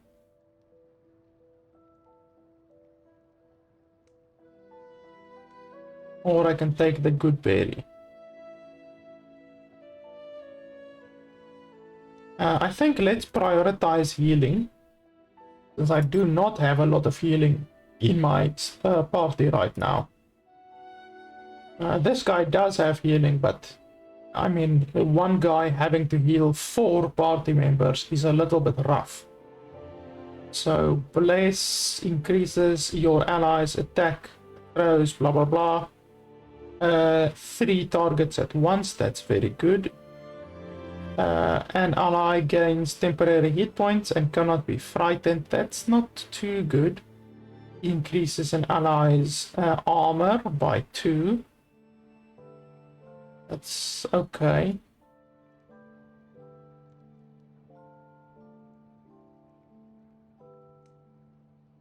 Yeah, these are all perfectly fine.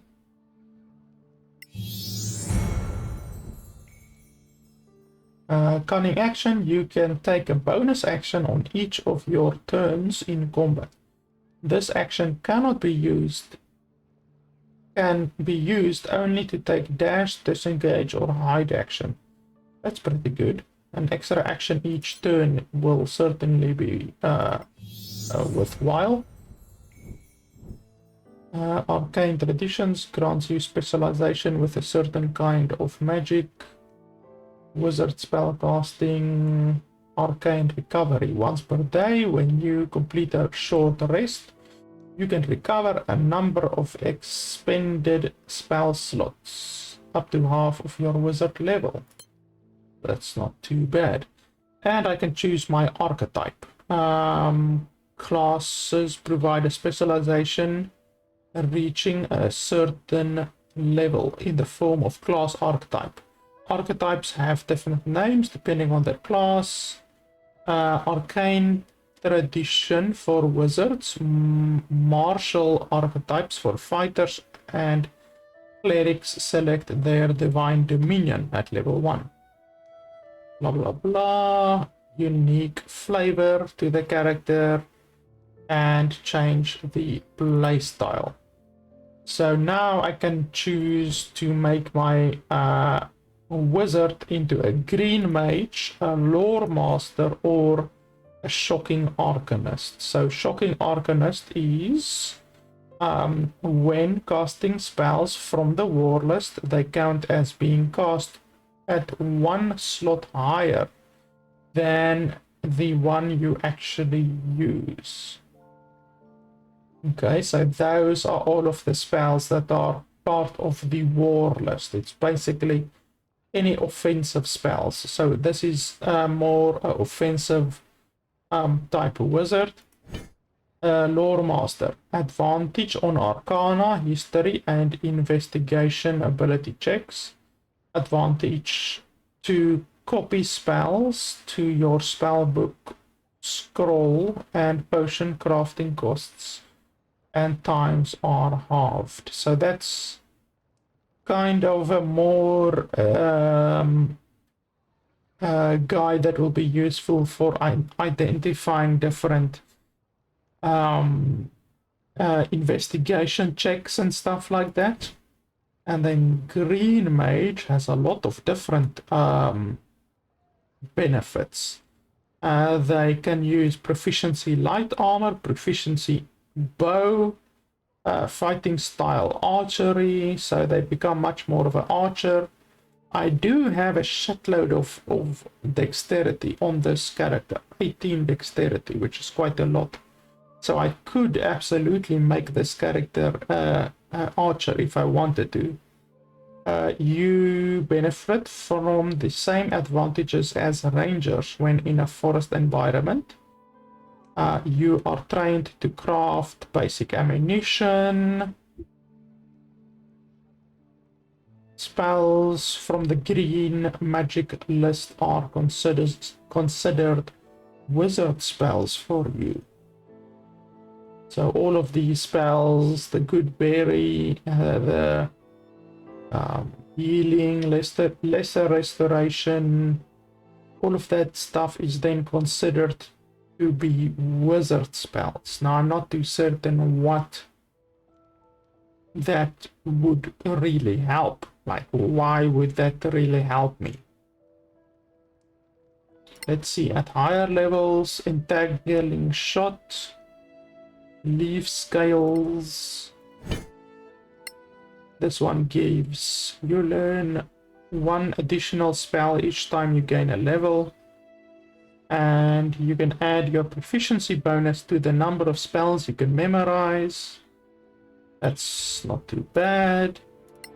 And this one, add your proficiency bonus and intellect bonus to your evocation spell damage for 1 minute. Okay, that's not too good. Arcane Shock. You overcharge your mana and become restrained until the end of your turn. However, when you cast an attack spell, your damage dice are always above average. In return, you make a condition or a constitution saving throw 14 and take 2 physical damage if you fail.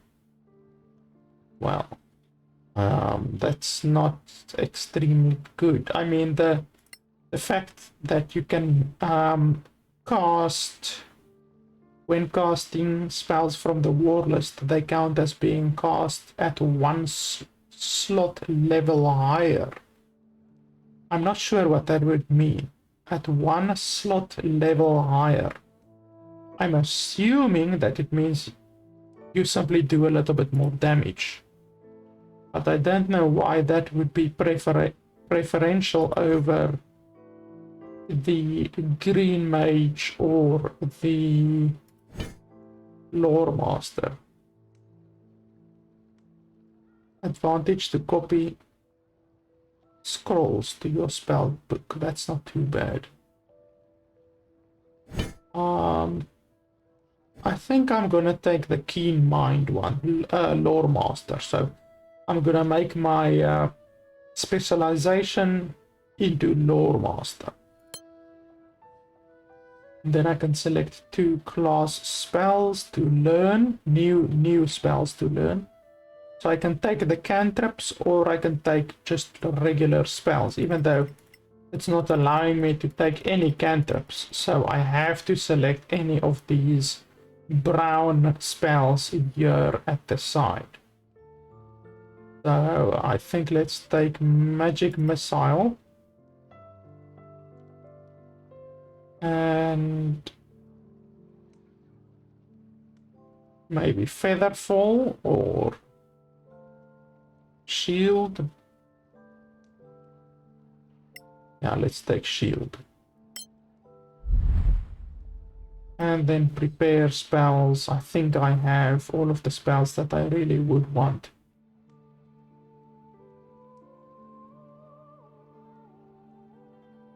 Yeah, I think that's fine. So yeah, we are done leveling up then. Is there anything that I can take around here? Nope. Clear skies, adventurers. And he doesn't want to talk to me. Okay, so let's see if we can get a little bit of fucking combat under our belt.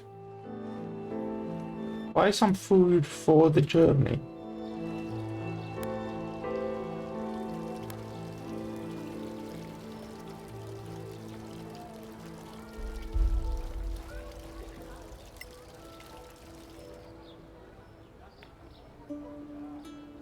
Welcome to Gorim's Emporium. Are you Gorim? That's me, the one and only.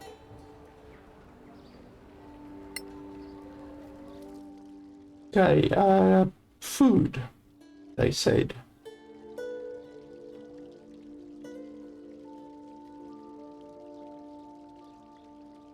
So what, is it consumables or what? I'm not seeing any consumable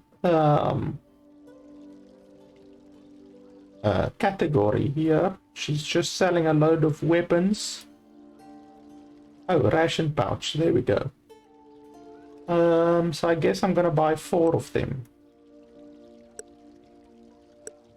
1, 2, 3, 4. Don't think I would want anything else. Torches. I do need torches.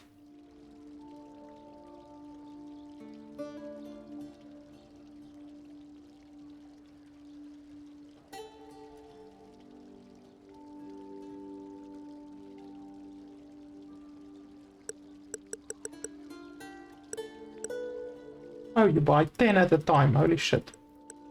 Well, I don't want that much. I think 10 will probably be fine. How much do they weigh? 1. Okay, it's not a lot. And what's that? Thieves' tools. I think, yeah, I already have thieves' tools. That's fine. Dart. I do want a ranged weapon for my ranger. I'm sure I will pick up a ranged weapon eventually, but if I could have a ranged weapon right now... Okay, there, I have a longbow. Okay, so a longbow, that means I need arrows, so let's buy arrows. Oh, for fuck's sakes. When you move from one character to the other, they literally forget what you bought. That's pretty damn irritating, to be honest. Okay, so do you have arrows? It doesn't look like you have arrows, to be honest. Oh, there we go, arrow. Okay, so buy a bunch of arrows. We're certainly gonna need a bunch of them. How much do they weigh? Okay, they don't weigh a lot. Okay, and then we can buy some food.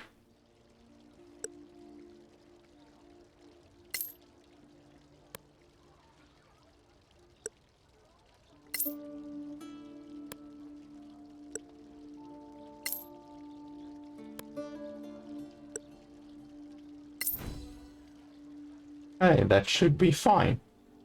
I don't think I really need to buy anything else. I think I'm all set. Wow, that thing costs 1,575 fucking gold. Whereas this piece of armor just costs 10 gold. That's a hilariously huge difference. Okay. Deputies? A word, if you please. So famous already. I love it. You were in there too. Are you a member of the council? I'm Annie Bagmorder, quartermaster of the Scavengers Guild. We don't have a seat in there, but they all know exploring the Badlands without us would be a bad idea. That's why you should stop by our headquarters downtown. You'll need our services, I'm sure. Is that compulsory? No. But you'll find our services useful. Everyone does. Did Lord Karen not tell you? No, he pretty much stuck to giving orders. Oh, right.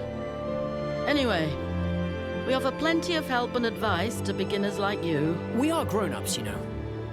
At least most of us are. Of course you are. Well, good luck. Inviting beggars to the council? How peculiar. I'd rather visit the temple, honestly. The scavengers. They've seen so much already. The first explorers of the ancient empire. So what do you think? Should we check out their headquarters? It's not far, but I've had enough talking. Let's go kill some monsters. If there's business to be done, we can't afford not to. Okay, where do I need to go now?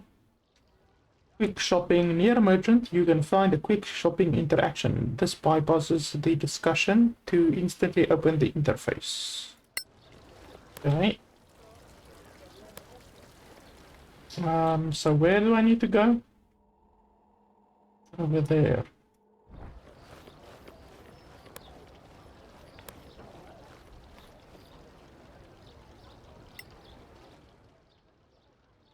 Crafting. You can craft various items, blah blah blah. Crafting is performed while traveling. Blah blah blah. You can make potions from alchemy kits, and you can make enchanted armor and weapons from a Manakalon rosary. Blah blah blah. Crafting skills. You need to make successive checks. Oh, you'll still need specific skills to make successive checks. Isn't it successful checks? I think that's a spelling mistake there. To make successful checks against the recipe's DC. Okay. Arcana is very useful. Okay, blah blah blah.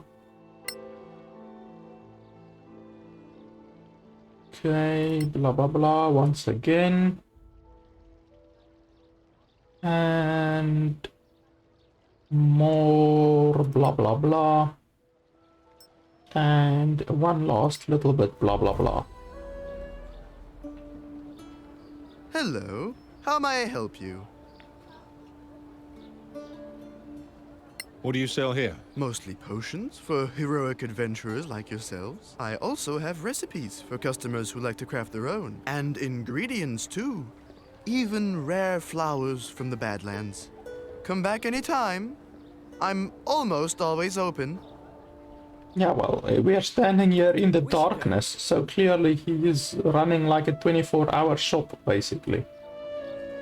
Okay, visit the Scavengers headquarters. That's over there, I'm assuming. I do like the fact that you can simply press M and then where you click is where you will go. That's one thing that I do like. But, like I said, I don't like the fact that you don't have a minimap right here.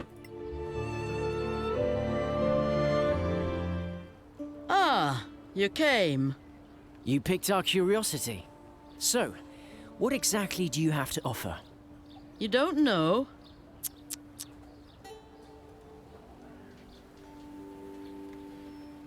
What kind of help do you offer to people like us? Simple. Now, people like you typically carry out missions for the Council. In the Marches, even in the Badlands. Sometimes far away, like Captain Merrin. Who's Captain Merrin? You really must be new. She's one of yours. Senior Deputy of the Council. Anyway, you trek out to some old ruin in the Badlands, kill a bunch of orcs. Well, you're still a bit green, so let's say goblins. Ouch! You're hurting our feelings. Orcs will hurt much more than your feelings, believe me. And stop interrupting, it's rude. So let's say you find yourself with a whole load of rusty swords, leather armor, shields, too much for you to lug back here. Oh, so we're puny as well as green. Thanks so much. So instead, you brave heroes just clear the place of monsters and draw us a nice clean map. Then we take our carts and pick up every piece of junk. We bring it back, we sell it, and we split the profits with you. We move the stuff, you go off to kill more bad things. Everybody wins. For a percentage, of course. What? You could never carry it all anyway. Not in your little backpacks. Do you sell healing potions? No, we don't. There's a shop for that. Well, thank you. I guess that's it for us. Fine. Feel free to visit us anytime. Or drop into any scavenger camp. Are there others? Anywhere we can settle. By the way, if you find Captain Henrik, tell him we're still interested. In what? In getting our people to Caer Lem. The outpost is perfect for us. Close to the Badlands, with plenty of space for our camp. Right. We'll tell him if we find him. That would be appreciated. The more you do for us, the more we do for you. Oh. So this business relationship can get better. And I hope it will, friend. I guess we'll see you around then. Sure. Good luck out there. And don't forget, in the Badlands, always keep your eyes open. Okay, let's see if there's anything in these containers. Oh, there's something there. Dragon's Den advertisement and unfinished biography. Certainly won't be killing any monsters with that. Party stash. No one can loot it. You can stash up to 50 items inside. Okay.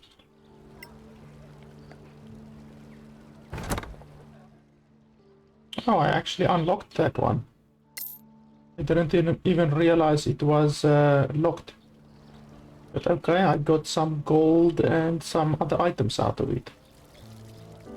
Okay, where to now? Reach the outpost. So am I finally allowed to go out of this fucking city where no one wants to talk to me? Ah, the guards are gone, so it looks like it. Okay, finally, after more than 2 hours, we're gonna get to have some freedom and to fight a little bit. Use the arrow keys to explore the map. Click on a destination to plan your travel. Your party will take some time to get there. While en route, adventurers can gather food by foraging or hunting. They can also find crafting ingredients and encounter travelers, remarkable locations, or even monsters. A slow pace lets you move cautiously, trying to remain hidden from monsters. A normal pace is faster but riskier. A fast pace is quickest of all but can be dangerous. Rangers will be useful while in their preferred terrain. You will find more food and are less likely to be surprised by monsters. Well, fortunately, I do have a ranger. You can set up travel so you don't need to micromanage your party. Whenever someone can level up, a long rest can be started immediately without finishing a day's travel. When a crafting task is complete, you can set up a new one without losing time. You can open the post-rest window after a long rest, for instance, to modify your prepared spells. Okay, so I'm assuming I can't go where I want, so I can't go to any of those places. No, nothing. So once again, the game has very little freedom. Travel, normal pace, fast pace, low pace, fast pace. So one more long rest.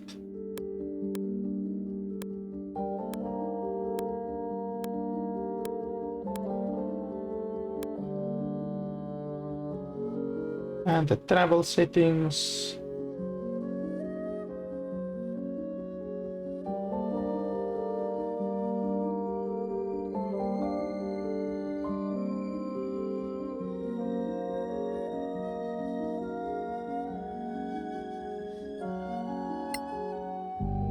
Hey, let's do it at fast. Your heroes normally plan their route so that they are always fit and ready for anything. This routine requires them to travel no more than 8 hours a day and leaves enough time to eat and sleep, and for other activities such as crafting, talking, playing games, playing an instrument, and praying. Sometimes the normal routine will be interrupted and your heroes will need to travel while they should be resting. This will add fatigue and may lead to exhaustion. Adventurers know how to push themselves temporarily and then return to their normal routines, limiting campaign activities to get more rest so the fatigue is reduced. So can I pause? Or what?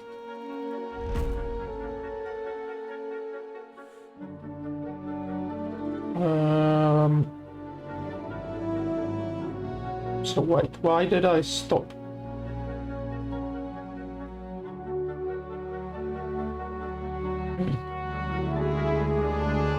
I wonder, why did I stop? Finds a burst. Blah. Wait, I want to see if I can redo that and travel further. I will see just now in the main menu. Or in the loading menu at least.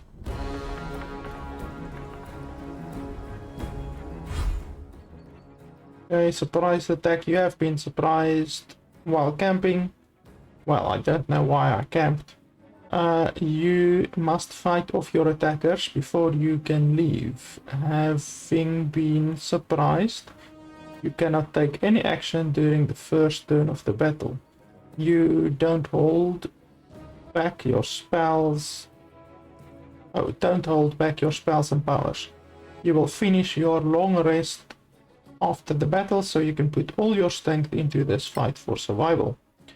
This lets your character wait for a specific condition to be met so that they can interrupt other characters' turns to perform the readied action. Okay, so that's the ready action button. You can ready an attack depending on the character and their equipment and abilities. You can move, use a bonus action, and still use a ready an action. Okay, so you can move and use a bonus action, but you can't attack. Blah blah blah. Yeah, shortcuts. I'm sure I know about that.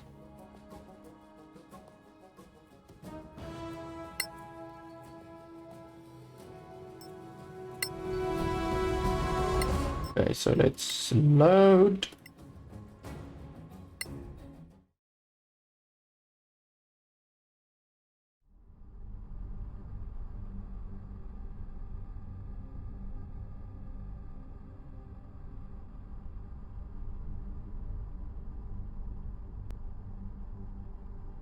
Once again, load time is very important in a game like this because you are going to be loading a lot. If anything happens where one of your dudes dies, or you make a big mistake, or you lose several checks in a row, then you are absolutely going to want to do the section over. So load times are very important because you're going to be loading quite a lot, and unfortunately the load times in this game are a little bit excessive. Up to 20 to 30 seconds load time it's a little bit rough. I can't say that is not going to be an issue. Didn't it say? Oh no, that's 3. I thought that's 2. So are you telling me this is really my latest autosave? But how's that even possible? I'm not even done speaking to that other girl, the one with the smuggler. I wasn't even done talking to the smuggler in this save, so how can this be my latest save? That means that it didn't autosave when I spoke to the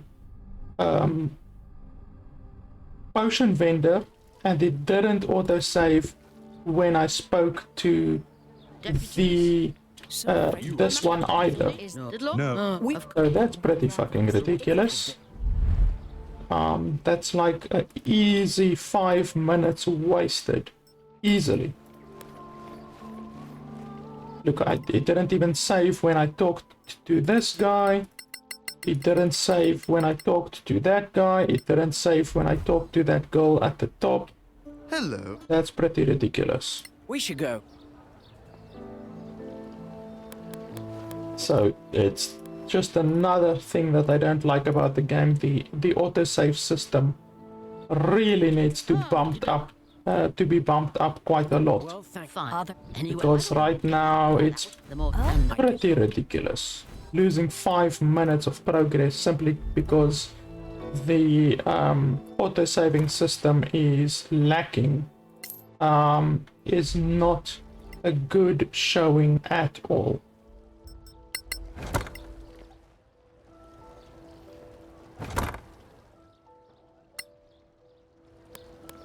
Okay, I think now we are able to go out of the city.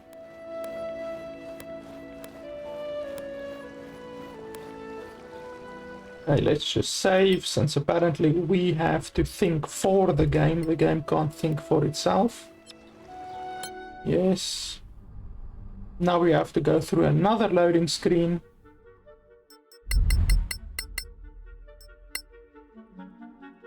Okay, now we can travel over there.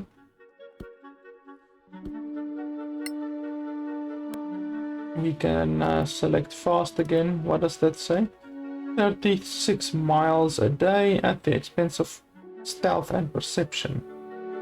24 miles a day, striking a good balance between speed and awareness of surroundings. Paying attention to the surroundings and being less noticeable. Let's go for fast again. And that's fine.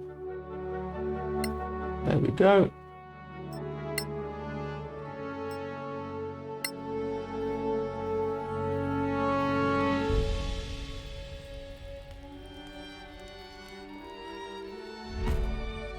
Okay, and I get surprised again. So it's no problem. We are still in the tutorial phase, I think, because the exact same monsters attacked me at the exact same place. Okay, surprise attack. Yes, we know. We've already read all of this. And we're now back where we were. It only took about 5 minutes that we lost from the game not autosaving. So, not the end of the world, but still, 5 minutes is something. And obviously that is going to be happening all through the game. So, basically when playing this game, you have to force yourself to constantly save, because you know the auto-saving of the game is not adequate at all. So you have to think for the game, whereas usually the game would at least be able to think for itself.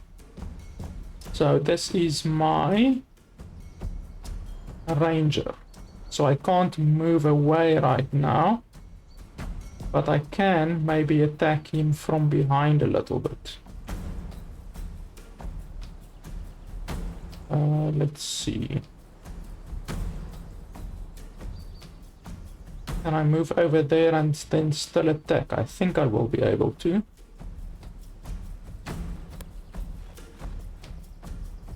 And then attack. Let's attack this one. Yeah, just like that. Oh no. Select that one.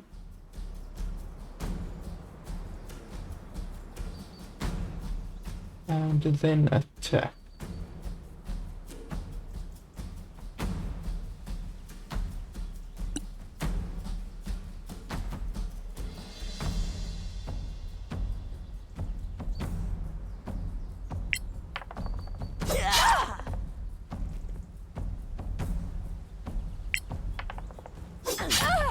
I am unbeatable.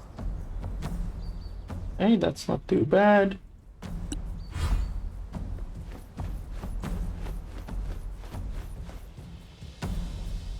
Okay, this is my rogue.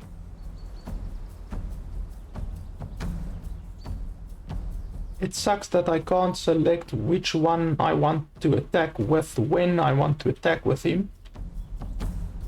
because I would have wanted to attack with my wizard right now.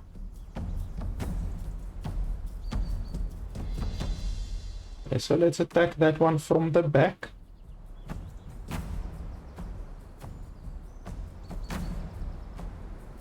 Or can I attack with this one?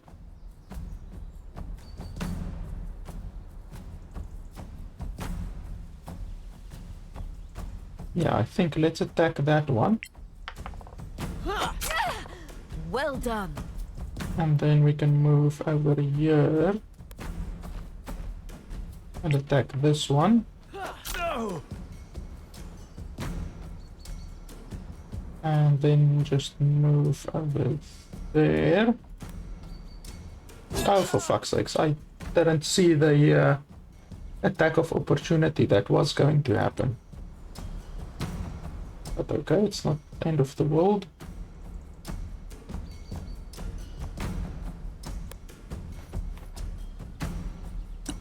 Let's see what I can do here. Nothing. Cast spell. Nope, I don't really have any good spells. So I will just attack.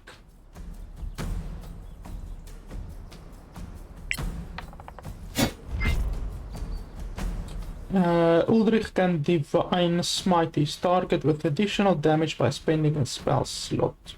Pass. Death reaches out for you.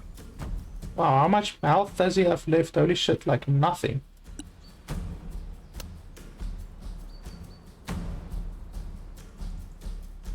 You see, there it doesn't show that he is going to be stealth attack or attack of opportunity or nothing like that. And then cast spell. Magic missiles. Okay, so I can do burning hands, but it's gonna hit my own guys. So that's not good. Or I can do magic missiles, which I think will be good. I can hit that one, and hit that one. One fell down. That's pretty good. It killed the one that I wanted. And then I can move over here. She already took her attack of opportunity, so she won't attack of opportunity me again. So I can move over here with this one.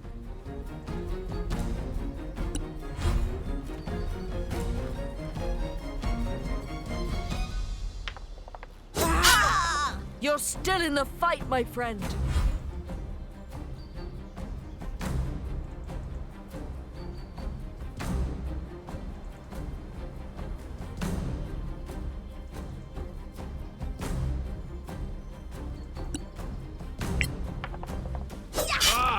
Again!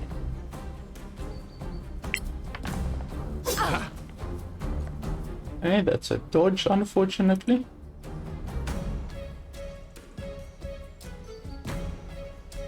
Let's see if we can take out my bow.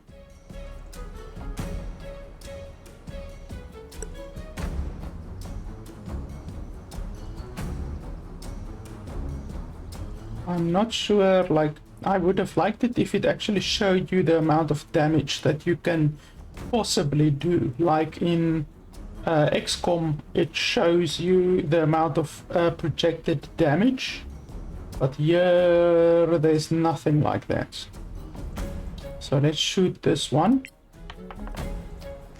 Okay, that's a very low roll, unfortunately.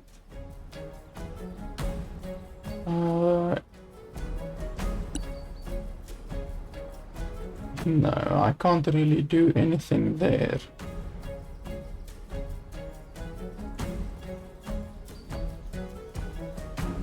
And maybe hide. Oh, they're still seeing me. Maybe I can go over there and hide. Nope. They can see me all the way. For some reason, these things don't count as line of sight breaking. Okay, let's bash this guy.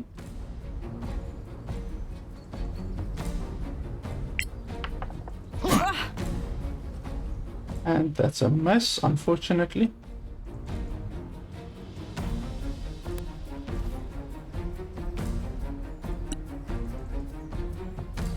And we cast a spell. I can cast another magic missiles if I want, but magic missiles does basically 3 to each, whereas this will do around 8.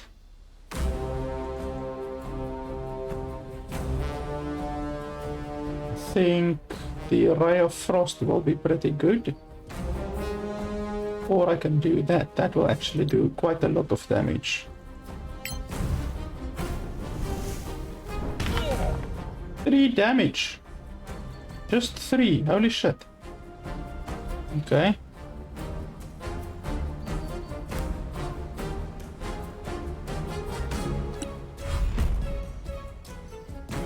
Bandit is attacking Bolt. You can react. Yes.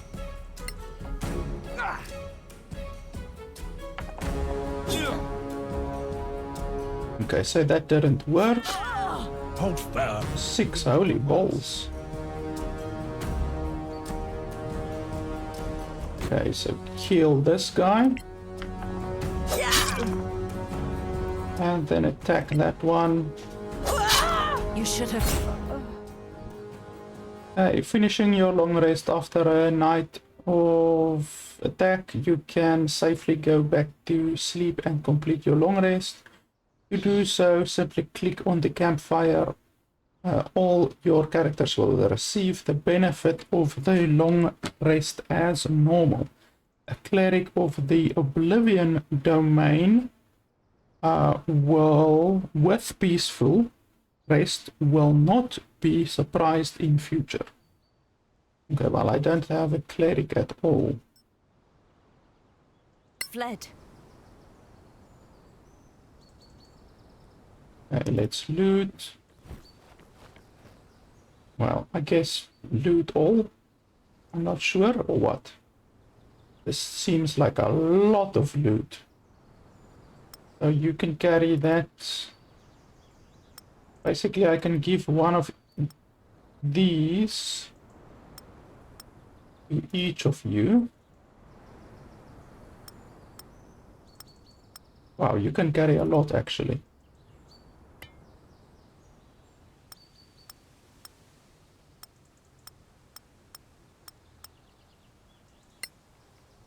So it seems that in true old RPG style, if a guy is wearing a tunic or a piece of armor, then he drops that piece of armor. If he has a weapon, he drops that weapon. If he has a shield, he drops that shield. That's the way it should really be in all games, but obviously basically all games don't do that, simply because your inventory will get flooded very quickly. That's a more realistic way of actually doing the loot distribution, by having the characters actually drop what they are carrying, you know. It's just more realistic. I just want to see, will this one be better than mine? I'm not sure if I'm proficient with that type of weapon, but I think I will be. So let's equip that one. Yeah, it's 1 plus 1, 8 plus 3, 1, 6 plus 3. So yeah, 1, 8 plus 3 should be good. And that armor is not good. I didn't get a shield from any of them, unfortunately.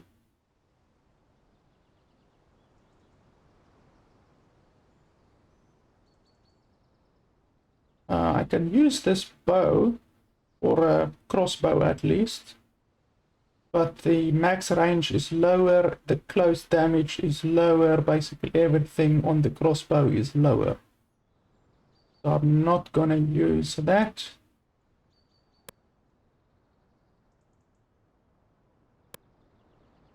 Oh, I was actually attacking with the wrong class. This is my ranger and this is my rogue. I was attacking with the wrong one, even though both of them have a lot of dexterity. 19 dexterity versus 20 dexterity. So both of them are very good with bows. It's just that the rogue will do more damage in melee than my ranger will.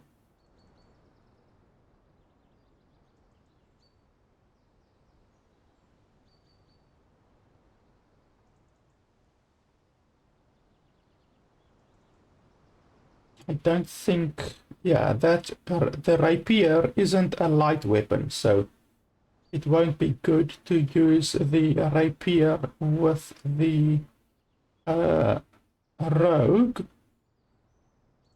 I need to only use light weapons. And she's not proficient with martial weapons, so even though this weapon does do more damage, she's not proficient with it.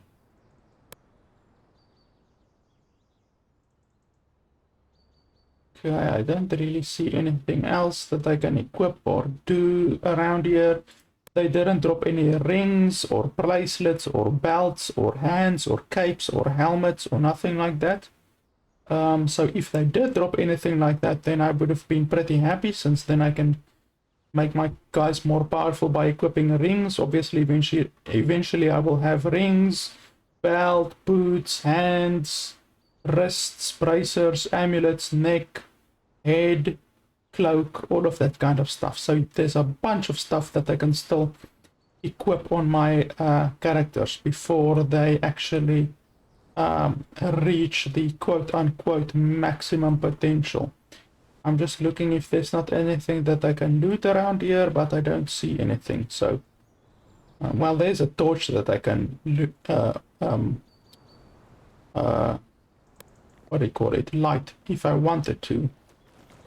Let's have a look in this area. Nope, I can't go that way.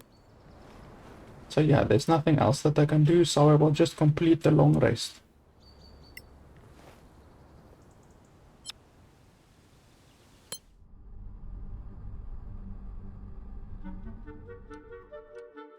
And they will rest their allotted amount of time and then continue moving forward. Interrupting travel. You can always interrupt your travel manually by pressing the interrupt button. Then you can click on a character's portrait to open the inventory and possibly start a new crafting activity. Change equipment or check anything you like. Just click the resume button to resume travel. Okay, and we reached the area.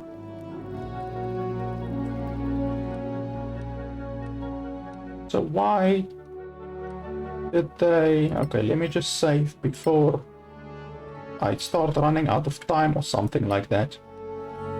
Oh, okay, so for some reason they went to the city, went back, prayed, because I see there at the bottom left it said Bolt prayed, then they camped, and then they moved into the city. So I don't completely understand why they did that, but okay. There's still a lot of things that I probably have to figure out about the game, even though that seems a little bit counterintuitive, to be honest.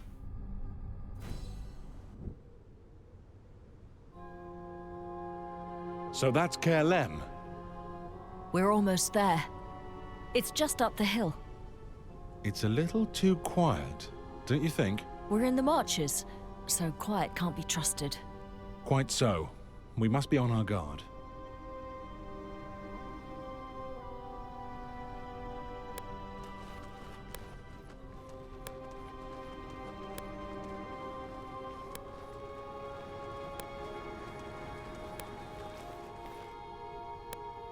All of my guys are full health now.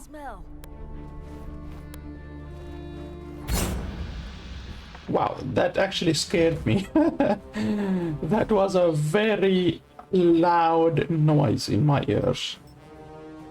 Take cover. In battle, you'll find walls, barricades, or other setting elements that display a shield icon. Half cover gives enemies a -2 penalty to hit with ranged attacks. Of course, you have to be on the other side of the cover. 3/4 cover give a 5 penalty. Full cover means you cannot be targeted. Wow, that's good. This does not affect melee or area of attack spells. In battle, you can only use your inventory once per turn. This includes switching weapons. You also have a utility slot that allows you to access and use items without spending your inventory action. Difficulty settings, that's fine. Okay, so, wow, there's 6 goblins. Melee. Can't see what that one is. Okay, so there's 3 ranged ones. That one is a ranged one, that one is a ranged one, and then there's one ranged one up here. So I need to go closer, but I can't like be out in the open because they are going to shoot me full of holes, and I don't want that.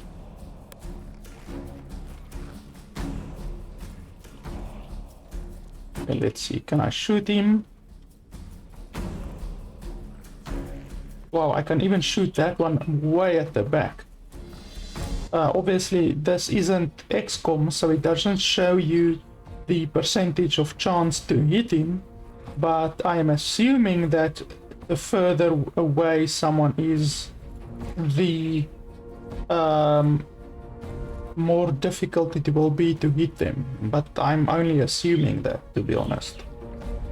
Okay, so let's shoot this guy. That's a pretty good roll. And we can then move to the left and turn.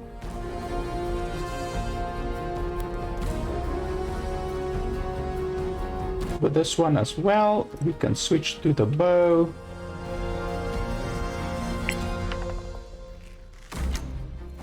Is not very good roll. And then I will rest.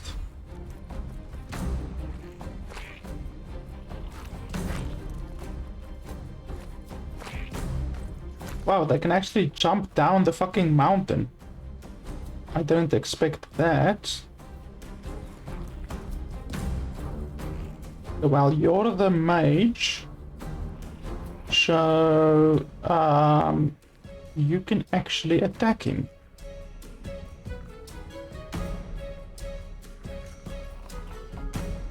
Let's see if you can maybe land a spell. I'm not sure, are they weak to something? Yeah, my knowledge is not enough to see if they're weak to something yet.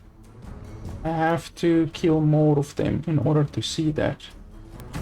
So let's move over there. Let's throw a fire. I think goblins are weak to fire. Lucky? Well, perhaps. Doesn't seem like it. 2 damage is a little bit low, to be honest.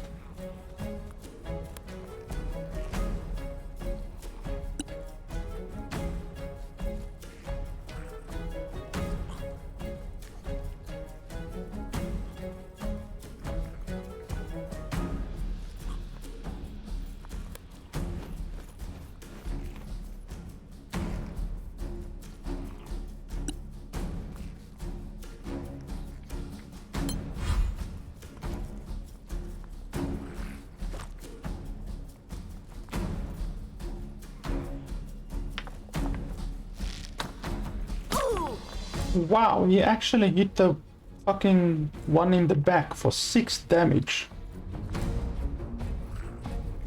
I thought they were going to aim at these bastards, but no, they actually targeted my wizard.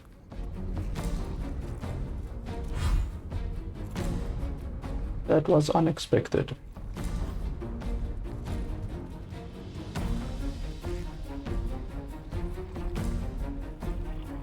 Why can't I attack that one? Ranged attack with enemy nearby. Oh, okay. Okay, I understand. So I guess... Well, what's this? Oh, this is my ranger, so...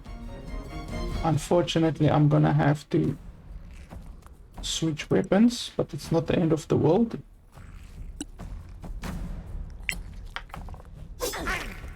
I must do better. Holy shit. Why do you miss so much?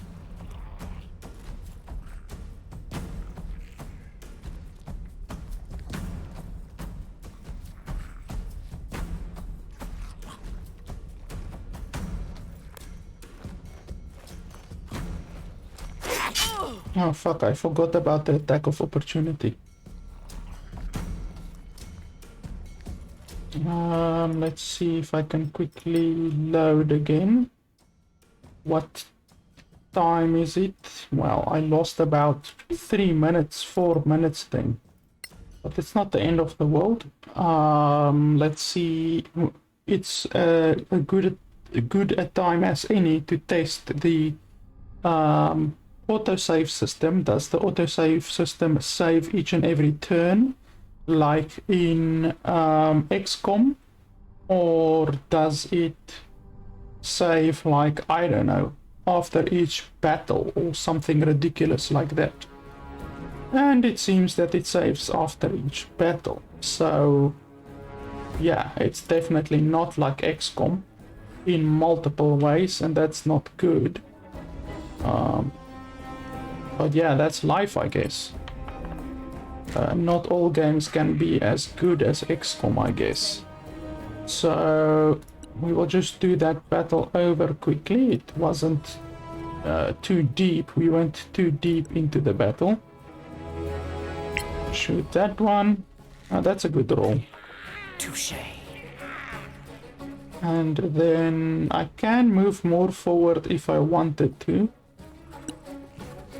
Oh, I can hide actually.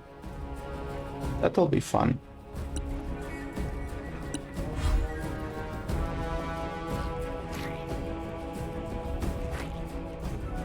Perhaps if you tried to be loud instead. But he saw me. Okay, let's see. Okay, I can't hit that one yet.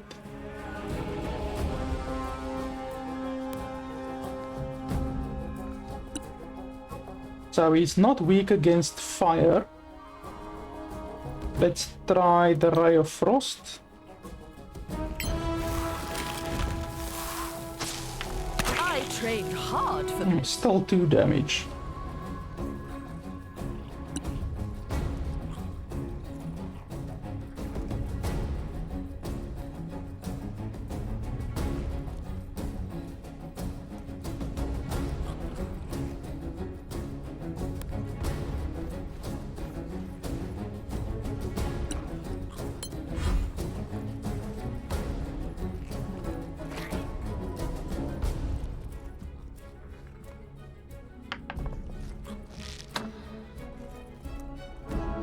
Hey, that's a miss, that's good.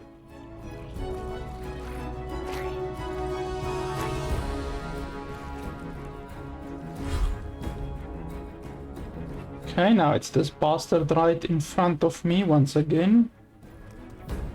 We're gonna switch weapons.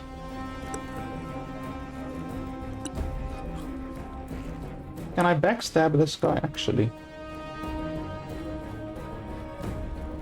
Well, I can move to over there if I want to, but I should still have the same amount of chance to attack him.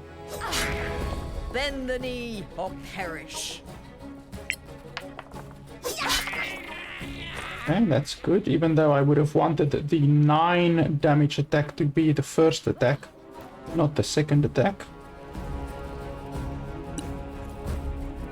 Okay, let's see if we can shoot that bastard over there.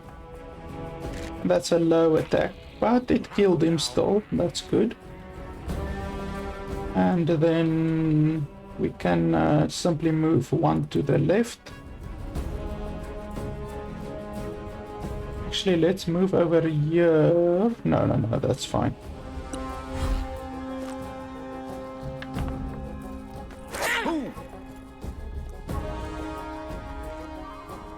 Well, what happened to my my charged attack? I did a ready melee attack, so use your currently equipped weapon to attack the first enemy that moves into melee range. He was within melee range, he landed right there, but Ulrich didn't attack him. And then he managed to disengage. So he avoided my ready attack, which I did, and he avoided my attack of opportunity. That's something that I don't really quite understand, to be honest. That doesn't make a lot of sense. Okay, so it's now that bastard there at the top that is going to move. Let's hit him with a Ray of Frost. And that's pretty cool. I didn't see that camera before, like the kind of a bullet time zooming camera. That's not bad. Okay, 16. Do we want to smite? No, we will pass.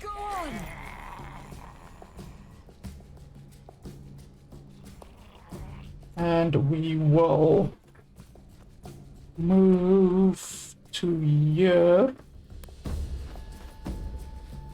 And just stand there so that if he drops next to us, then we can get an attack of opportunity. Even though he dropped down there, he could have dropped here or there.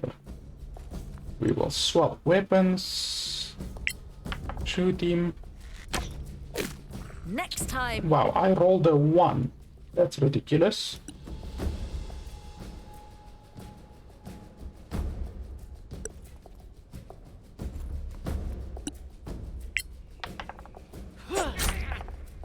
Two damage is very low.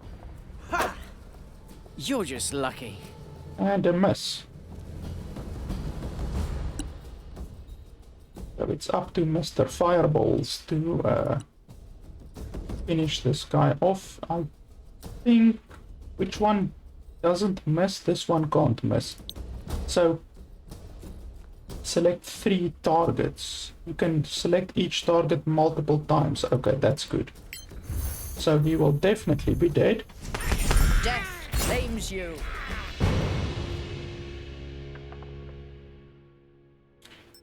Taking a short rest. Short rests are a useful way to recover while exploring a dungeon. You can do so whenever you are far enough away from all enemies, though this may be impossible in a very hostile location. The party must all be together.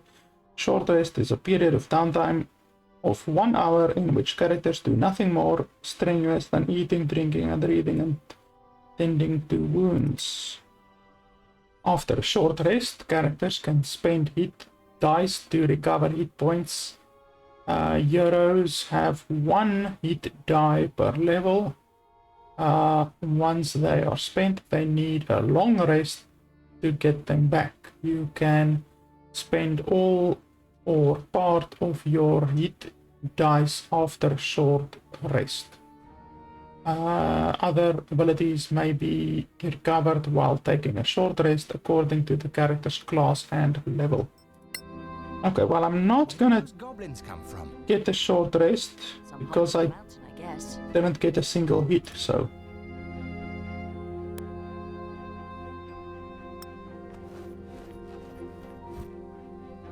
Okay, once again, a lot of loot.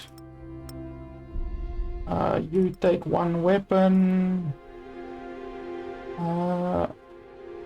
It's actually a light weapon. That might actually be good for Lurk. I think Lurk can use the scimitars. So let's quickly have a look at Lurk.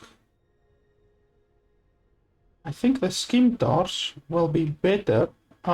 It's a martial weapon.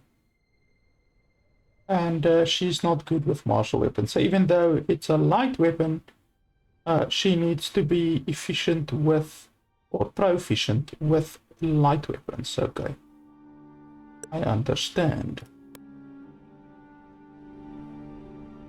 Okay, there's nothing else around here. I do like the area of effect looting. That is good. You don't see enough games doing that, to be honest. The area of effect looting. I played what's that other game, Outriders, recently, and that game has a fantastic system for area of effect looting.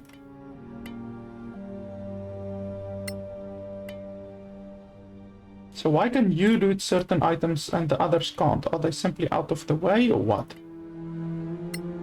Don't quite understand that, but okay.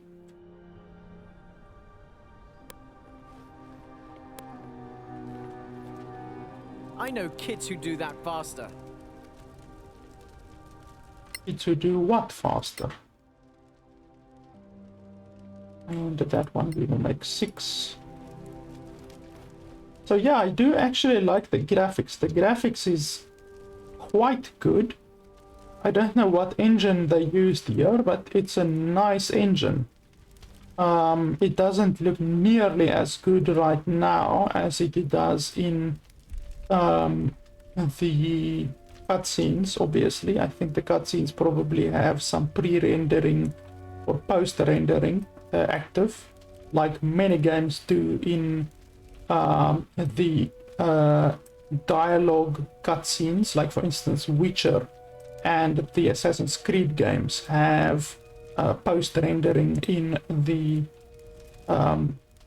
dialogue scenes. So this game probably has that too. So the graphics doesn't look as good right now as it does in the dialogue scenes, but still it looks pretty damn good. It runs nicely. There's no glitching or hitching. I can go around like this pretty easily, and I'm running the game at 1440p on a 5-year-old graphics card. So the game's streamlining is pretty good, I would say. The devs did a good job there, and it looks nice as well. Obviously, there are a bunch of other problems. Like I said, a few massive problems. The dice rolling thing at the beginning, where you choose your skill points. That's a gigantic problem that the devs really need to figure out. Obviously, if you've watched this video, then you now know, like, if you're gonna play the game, re-roll repeatedly until you get a good roll, like I have on basically all of my characters. 17, 16, 16, 16, 15, that's very, very good. This one, 16, 16, 20, that's very good, even though the other ones I didn't roll as high. 19, 15, 15, 14, 13, that's very good. And this one is fantastic. 19, 18, 16, 16, 14, 10. That's a very, very high roll right there. So you need to try to get as many 18s and 17s and 16s as possible. Anything lower than a 16, to be honest, is not acceptable. For your 2 quote-unquote unnecessary skills, it's fine. You can have 10 strength on a wizard. That's no problem at all. You can have 10 strength on a ranger. That's no problem at all. If you're not gonna use them to do dialogue, 10 charisma is perfectly fine, you know. So yeah, if you know about that, the fact that you can re-roll your character to have it either be extremely weak or extremely strong, or at least much stronger than what it would have been, then there's no problem. But the massive problem is the fact that most players, and I mean most players, are not going to realize that. They're not going to realize that by simply re-rolling, you can make your character much more powerful than what it would normally have been. And on top of that, we obviously have the problem where you, if you choose that other thing that I showed you guys, where you choose the thing at the top to assign skill points exactly where you want it, then you only get 27 skill points. 27 skill points is ridiculously little when you compare it with the fact that you can get 100 or more skill points when you do the re-rolling. I mean, 27 skill points compared to more than 100 skill points. A game should not be that unbalanced. I mean, I would not even be able to comprehend how difficult this game would be if you're going to play with a character that has 7, 7, 7, 7, 7, 7. I mean, it would be redonkulous. So if I'm struggling and nearly dying with characters that have 17, 16, 16, 16, 15, 12, how fucking difficult is it going to be? I mean, you're constantly going to be losing or failing the saving throws. I mean, I have been missing my opponents quite a lot, and I have been getting hit quite a lot despite my stats being very high. So just fucking imagine how much you will be getting hit, how much damage you will be taking, and how often you will be missing your opponents if your fucking stats are 7777.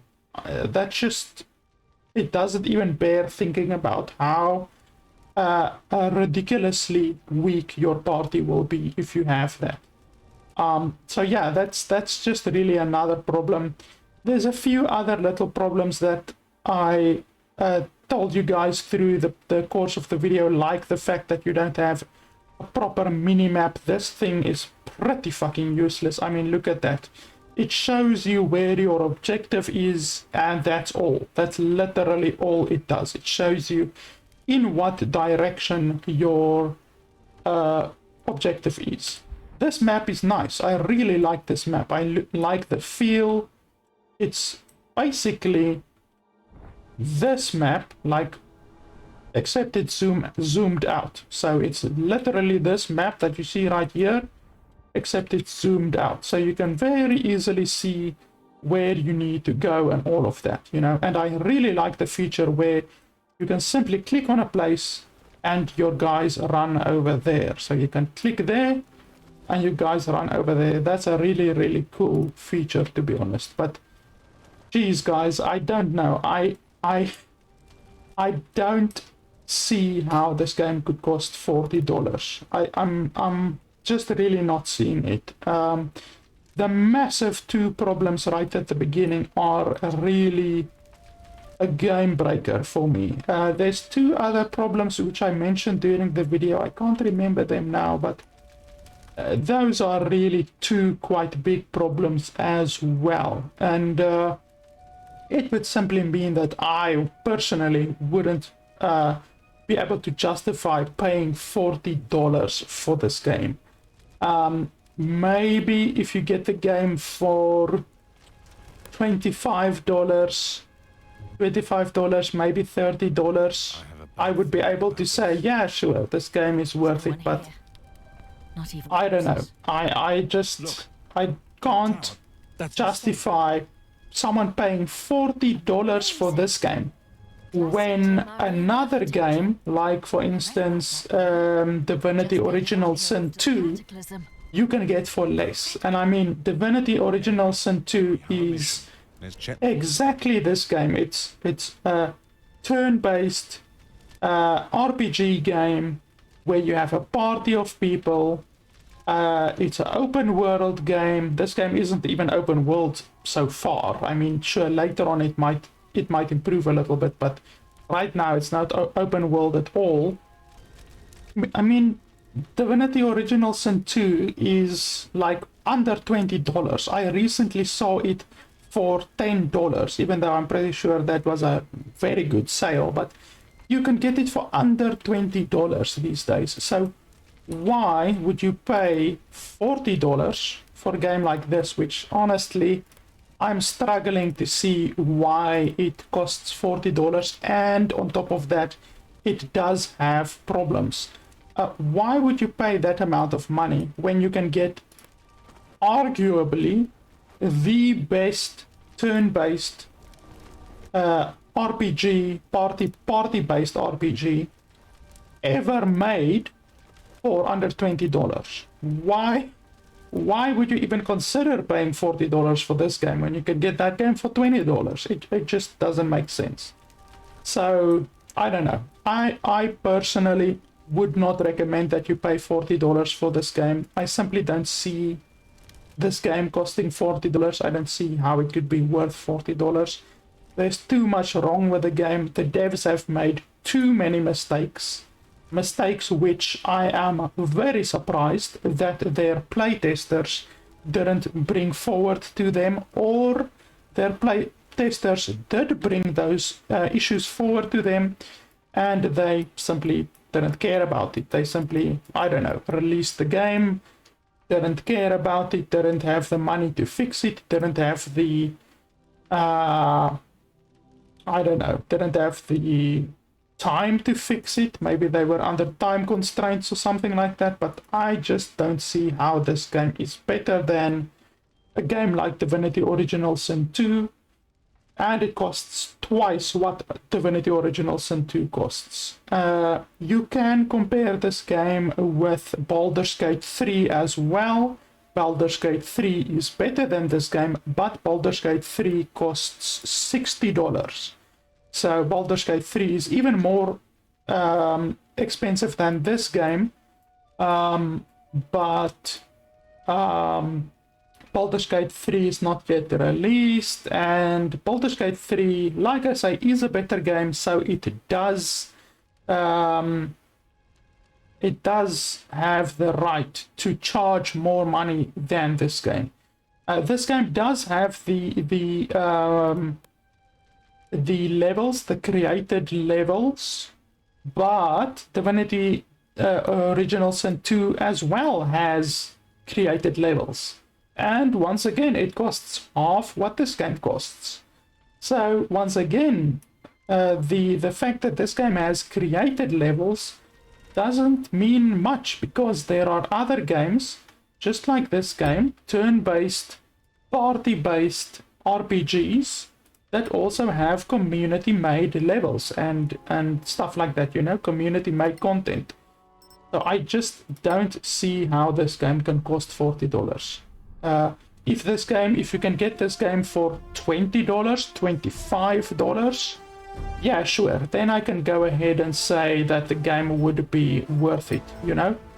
But it just has too many problems. I've pointed them out through the video, and the biggest problem that there is firstly, there's not enough classes in my opinion, or not enough races in my opinion.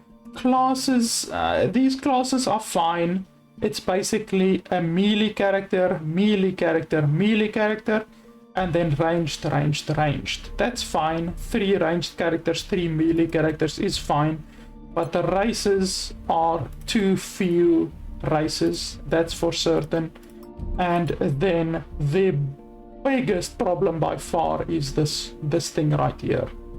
It's inexcusable. I don't know how the devs could even release it like this, since an insane amount of people will get screwed over by this, and that's simply inexcusable. You can't build a game where the quote-unquote not so smart people are gonna get screwed over. Look at that, a 4. Fucking 4. So one of my stats will be 4. That's ridiculous when you consider that my characters that I created is like 18, 17, 16, 14, and 10. I don't have anything even close to a 4. So that's just absolutely inexcusable. Look at that, 7, 7, 9, 10, 14, 14. That's also a ridiculously low roll.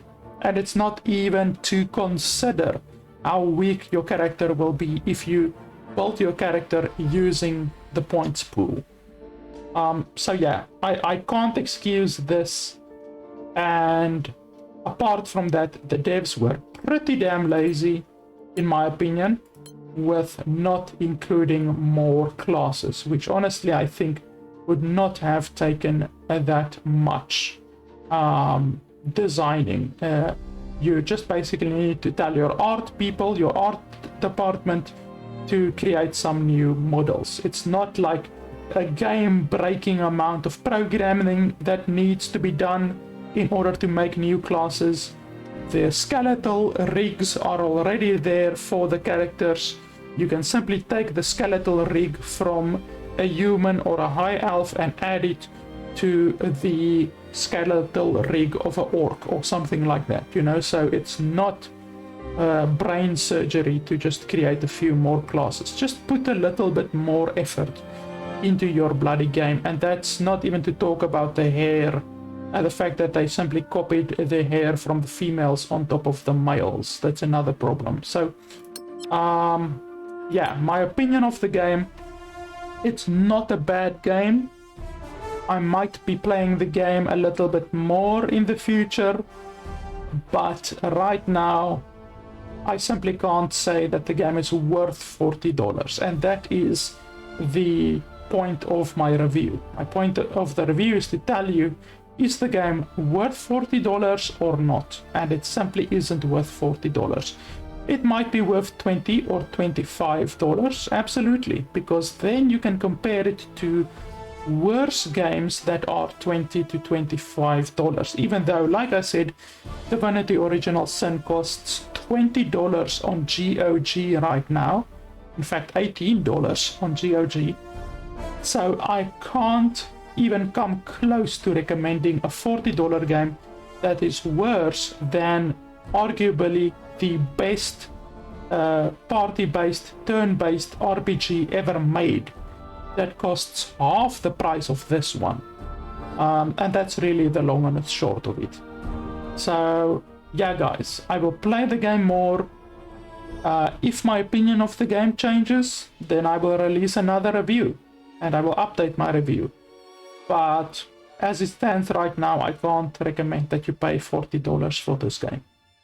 That's pretty much it, guys. Thanks a lot for watching. As always, it would be appreciated if you could support me on Patreon. If you appreciate these reviews, that will allow me to buy more games and to focus more on review type content. Thanks a lot for watching, and I'll see you guys next time.